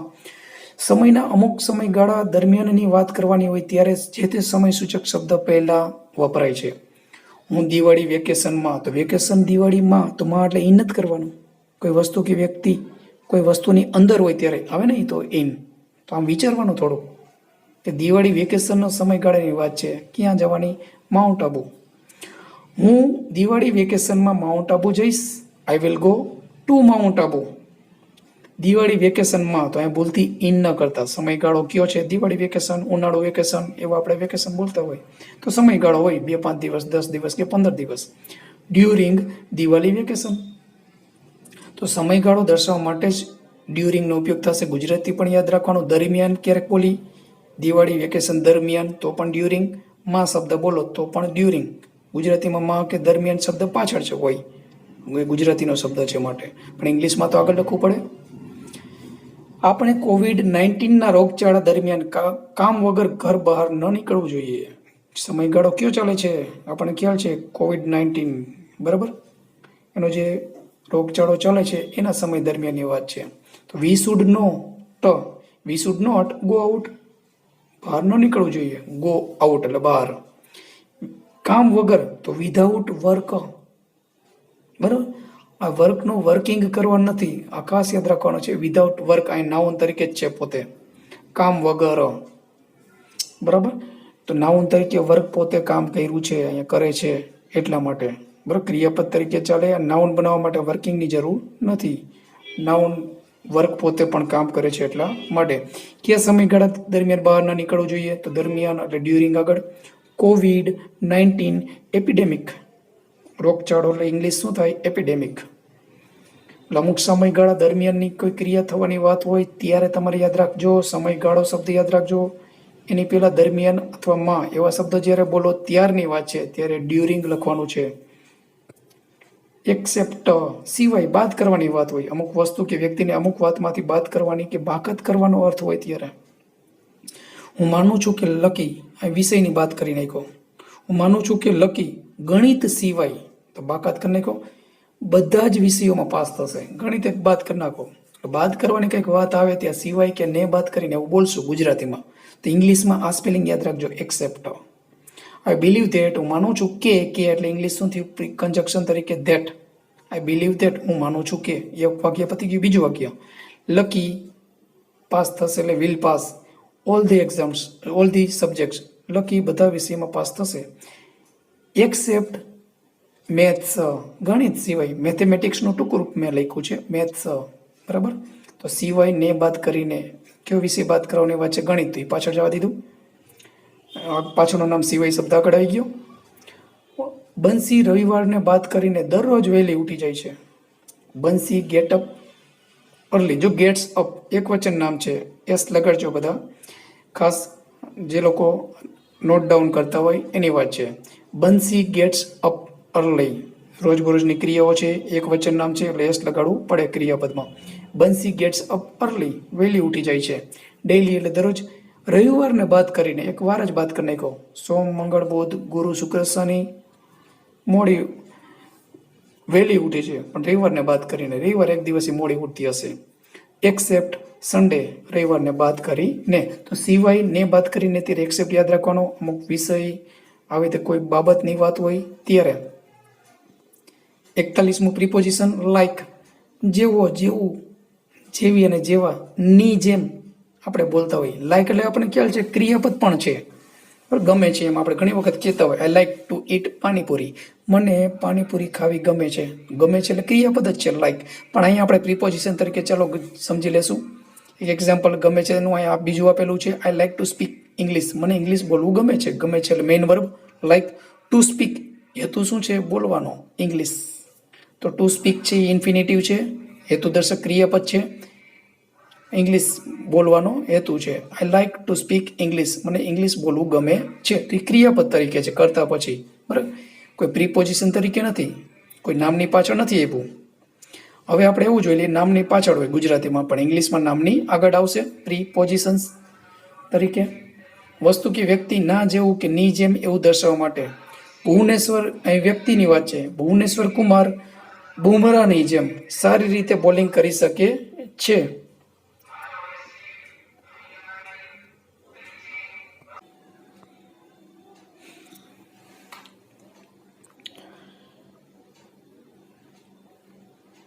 પેલું એક્ઝામ્પલ જોઈ લઈએ. લાઈક પ્રિપોઝિશન તરીકે. ભુવનેશ્વર કુમાર બુમરાહની જેમ. બુમરાહની જેમ, ની જેમ આવ્યું. સારી રીતે બોલિંગ કરી શકે છે. ભુવનેશ્વર કુમાર કરતા કોણ છે? કોણ બોલિંગ કરી શકે છે? ભુવનેશ્વર કુમાર કેન બોલ, બોલિંગ કરી શકે છે. વેલ એટલે સારી રીતે. બુમરાહની જેમ, તો ની જેમ એટલે લાઈક આગળ આવી ગયું. આગળનો શબ્દ પાછળ બુમરાહ, કે બે વ્યક્તિ એક જેવું કાર્ય કરી શકે છે. એનું તો કે બોલિંગ ફેંકવાનું. તો ની જેમ જ્યારે બોલો, કોઈ ક્રિયા કરી શકે છે બીજી વ્યક્તિ ની જેમ કે ની જેમ, ત્યારે યાદ રાખજો લાઈકનો ઉપયોગ થશે. પછી જેવા શબ્દ આપણે બોલી. મને સ્વામી વિવેકાનંદ, ઓશો તેમજ સદગુરુ જેવા સારા માણસોના વિચારો ગમે છે. તો ના જેવા, ની જેમ નથી બોલતા. ની વ્યક્તિની કાર્ય કરવાની સરખામણી થતી નથી, પણ ના જેવા વ્યક્તિની વાત છે. બરાબર, તો ના જેવા જ્યારે બોલવાનું થતું હોય ત્યારે પણ લાઈક આવશે. મને સ્વામી વિવેકાનંદ, ઓશો તેમજ સદગુરુ જેવા સારા માણસોના વિચારો ગમે છે. ગમે છે એટલે ક્રિયાપદ તરીકે શું આવે? લાઈક. કરતા કોણ છે? આઈ. મને ગમે છે, આઈ લાઈક. થોટ્સ એટલે વિચારો. કોના? ઓફ. વિચારો એટલે થોટ્સ આવી ગયું. સારા માણસો ના, ના એટલે ઓફ આગળ આવી ગયું. Of great men. મને સારા માણસોના વિચાર ગમે છે. કોના જેવા? તો જેવા એટલે લાઈક આગળ આવી ગયું. આગળના બધા નામ પાછળ. Like Swami Vivekananda, Osho, as well as Sadhguru. તેમજ એટલે ઇંગ્લિશ શું થાય? As well as. એન્ડની બદલે આપણે ક્યારેક તેમજ એમ બોલી અનેની બદલે, ત્યારે એઝ વેલ એઝનો ઉપયોગ થાય છે જોડવા માટે. 3 નામને જોડ્યા છે. તો લાઈકનું ગુજરાતી યાદ રાખજો, જેવો, જેવી, જેવું અને જેવા. અને ની જેમ કોઈ ક્રિયા થતી હોય ત્યારે, બીજી વ્યક્તિની જેમ કોઈ ક્રિયા બીજું કોઈ વ્યક્તિ કરતું હોય ત્યારે લાઈકનો ઉપયોગ થાય છે. આ 42મું પ્રિપોઝિશન જોઈ લઈએ. 45માંથી આપણે 42 પહોંચી ગયા છીએ. થ્રુ, માં થઈને, અંદર થઈને પસાર થવાની વાત હોય ત્યારે, કોઈ વસ્તુ કે સ્થળમાંથી. ભોયરામમાં થઈને ગાડી ચલાવો, એટલે કે આપણે ટનલ કહીએ. ગુજરાતી તો બોલતા નથી, ઇંગ્લિશ જ આપણે બોલી. બરાબર, રોડ બનાવ્યો હોય ખોદીને અંદરની સાઈડથી જમીનમાં. ડ્રાઈવ એટલે ચલાવો, ધ કાર ગાડીને. Through the tunnel. અમે થોડી વાર પહેલાં ગાઢ જંગલમાં થઈને, એરિયાની વાત છે. કયો એરિયા? જંગલનો. ગાઢ જંગલ પસાર થયા. વી પાસ્ડ, અમે પસાર થયા ગાઢ જંગલમાં થઈને. અંદર થઈને કે માં થઈને જ્યારે પસાર થવાની વાત હોય ત્યારે ગુજરાતીમાં એ રીતે બોલશી, તો ઇંગ્લિશમાં થ્રુ લખવાનું. Through the dense forest before some time, થોડા સમય પહેલાં. તો થ્રુ એટલે માં થઈને પસાર થવું કોઈ સ્થળમાંથી. આ સિન્સ અને ફોર, આપણે ફોર આગળ પણ જોયું છે, પાછું આવશે ફોર એટલે માટેકમાં ખાલી નહીં આવે, પણ અહીંયા સમયગાળો દર્શાવવા માટે થી એમ જોશું. સિન્સ એટલે પણ થી, એટલે મેં પાછું રિપીટ કર્યું છે, ફોર અને સિન્સનો ઉપયોગ છે. સિન્સ એટલે ચોક્કસ સમયની વાત છે, કોઈ ચોક્કસ સમયથી, પોઈન્ટ ઓફ ટાઈમ થી કોઈ ક્રિયા શરૂ થઈ એવું દર્શાવવા માટે જે તે ચોક્કસ સમય એટલે કે ટાઈમ હોય, કે ચોક્કસ વારનું નામ ડે હોય, કે ચોક્કસ મહિનાનું નામ મંથ હોય, કે ચોક્કસ વર્ષનું નામ યર હોય, ચોક્કસ આપેલા જ હોય પ્રોપર નાઉન તમને, એની પહેલાં સિન્સનો ઉપયોગ થાય. થી જ્યારે બોલી ત્યારે ચોક્કસ સમયની પાછળ અમુક સમયથી ક્રિયા ચાલુ છે એવું આપણે બોલતા હોય, બરાબર. તો થી એટલે ત્યારે સિન્સ જ આવશે, ફોર નહીં જ આવે. બસ સમયગાળો હોય, અમુક સમયગાળાથી ક્રિયા ચાલુ છે તો ફોર આવે, પણ અમુક સમયથી ચોક્કસ સમય તમને આપી દઈએ, એ સમયનું નામ હોય, વારનું નામ હોય સન્ડે, મંડે, ટ્યુઝડે, મહિનાનું નામ હોય જાન્યુઆરી, ફેબ્રુઆરી, માર્ચથી, એવું આપણે બોલતા હોય. 2001થી, 2થી, 3થી, તો અહીંયા 2001, તો ત્યારે બધા પ્રોપર નાઉન હોય ત્યારે સિન્સ જ આવશે. આ ખાસ યાદ રાખવાનો, અમુક સમયથી એવું જ્યારે બોલવાનું થતું હોય ત્યારે કોઈ ક્રિયા ચાલુ છે અમુક સમયથી. તે 7 વાગ્યાથી વાંચી રહ્યો છે, તો ચાલુ પૂર્ણ વર્તમાન કાળ, હજી વાંચવાની ક્રિયા ચાલુ છે પણ અમુક સમય પૂરો થઈ ગયો, 7 વાગ્યાથી જ્યારે આપણે વાત કરતા હોય ત્યાં સુધીનો સમય. તો ચાલુ પૂર્ણ વર્તમાન કાળની વાક્ય રચના પ્રમાણે કોણ વાંચી રહ્યું છે? પહેલા સબ્જેક્ટ, તો કે ઈ. હેઝ બીન યાદ રાખવું જ પડે, અથવા have been. E, C, it કે એક વચન નામ છે એટલા માટે હેઝ બીન આવે. આઈ, વી, યુ, ધે કે બહુવચન નામ હોય તો હેવ બીન આવે. ક્રિયા હજી ચાલુ છે એટલે વી ફોર. રીડનું શું કરી નાખ્યું? રીડિંગ. તો અહીંયા એમિઝર ન ચાલે.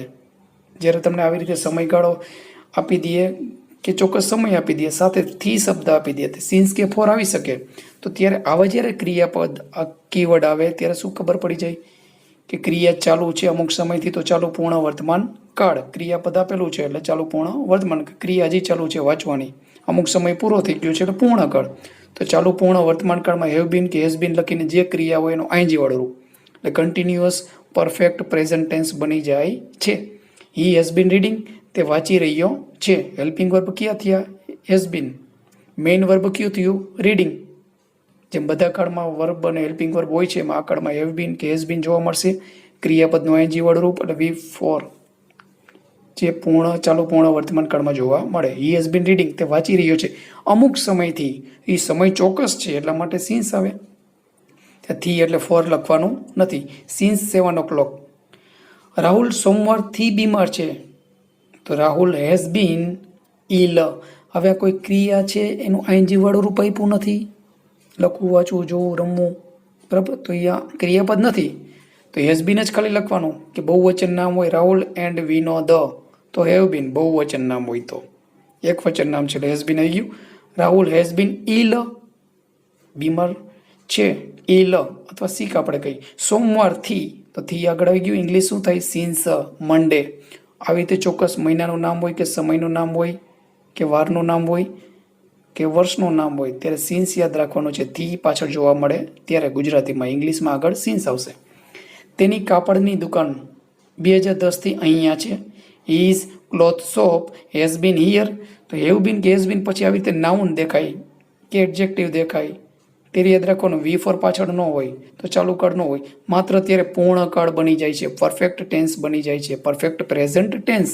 હેવ બીન કે હેઝ બીન જ્યારે એકલું હોય પાછળ વી ફોર ન હોય ત્યારે પરફેક્ટ પ્રેઝન્ટ ટેન્સ બની જાય છે, પૂર્ણ વર્તમાન કાળ.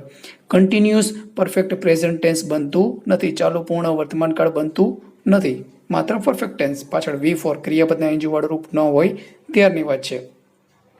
તેની કાપડની દુકાન હિઝ ક્લોથ શોપ. જો કાપડ એટલે ક્લોથ, કપડા એવું આપણે કહીએ તો શું થાય? ક્લોથ્સ, કપડા. કાપડની દુકાન. His cloth shop has been, દુકાન એક જ છે એટલે હેઝ બીન આવ્યું, હેવ બીન આવ્યું. હિયર અહીંયા છે, ક્યારથી? ચોક્કસ સમય આપી દીધો 2010થી. એટલે તમે જોતા હશો કોઈ કંપનીમાં કે કોઈ બહુ જૂની દુકાન હોય ત્યાં એ લોકો આગળ સિન્સ લખેલું હોય જે તે સાલ પહેલાં, સિન્સ 2010. તો ત્યારે ગુજરાતી તમારે વિચારવાનું છે ત્યારે શું થાય છે એનું ગુજરાતી? થી. ચોક્કસ સમય પહેલાં થી યાદ રાખવાનું, સિન્સ આવશે ઇંગ્લિશમાં. તો આવી રીતે બીજા પણ નામ છે. એક તો આ યાદ રાખ્યું તમે, સમય વારનું નામ ચોક્કસ આપી દઈએ, મહિનાનું નામ ચોક્કસ આપી દઈએ કે સાલ ચોક્કસ આપી દઈએ, એની પહેલાં સિન્સ આવશે. થી જ્યારે ગુજરાતીમાં બોલો ત્યારે જ. એ સિવાય સવારથી તો એ સિન્સ મોર્નિંગ આવશે, બપોરથી તો એ સિન્સ નૂન જ આવશે, ત્યાં ફોર નહીં ચાલે. બપોર પછીથી, સિન્સ આફ્ટરનૂન, બાળપણથી, યુવાનીથી, આવા કાંઈ પણ શબ્દ બોલો ત્યાં સિન્સ જ આવશે. પણ ચોક્કસ બધા નામ છે એ સમજવાનું રહેશે. પણ ફોર ક્યારે આવશે? સમયગાળો આપેલો હશે, 2 દિવસથી, 5 મહિનાથી, 10 વર્ષથી. પાછળ કોમન નાઉન તમને જોવા મળશે: ડે, યર, અવર, યર્સ, મંથ્સ. કોમન નાઉન જોવા મળશે. પ્રોપર વારના નામ, મહિના નામ કે સાલના નામ નહીં આપે એટલે આપણને ખ્યાલ આવી જાય કે થી એટલે ત્યારે શું આવશે? સમયગાળો દર્શાવતો હોય ત્યારે ફોર.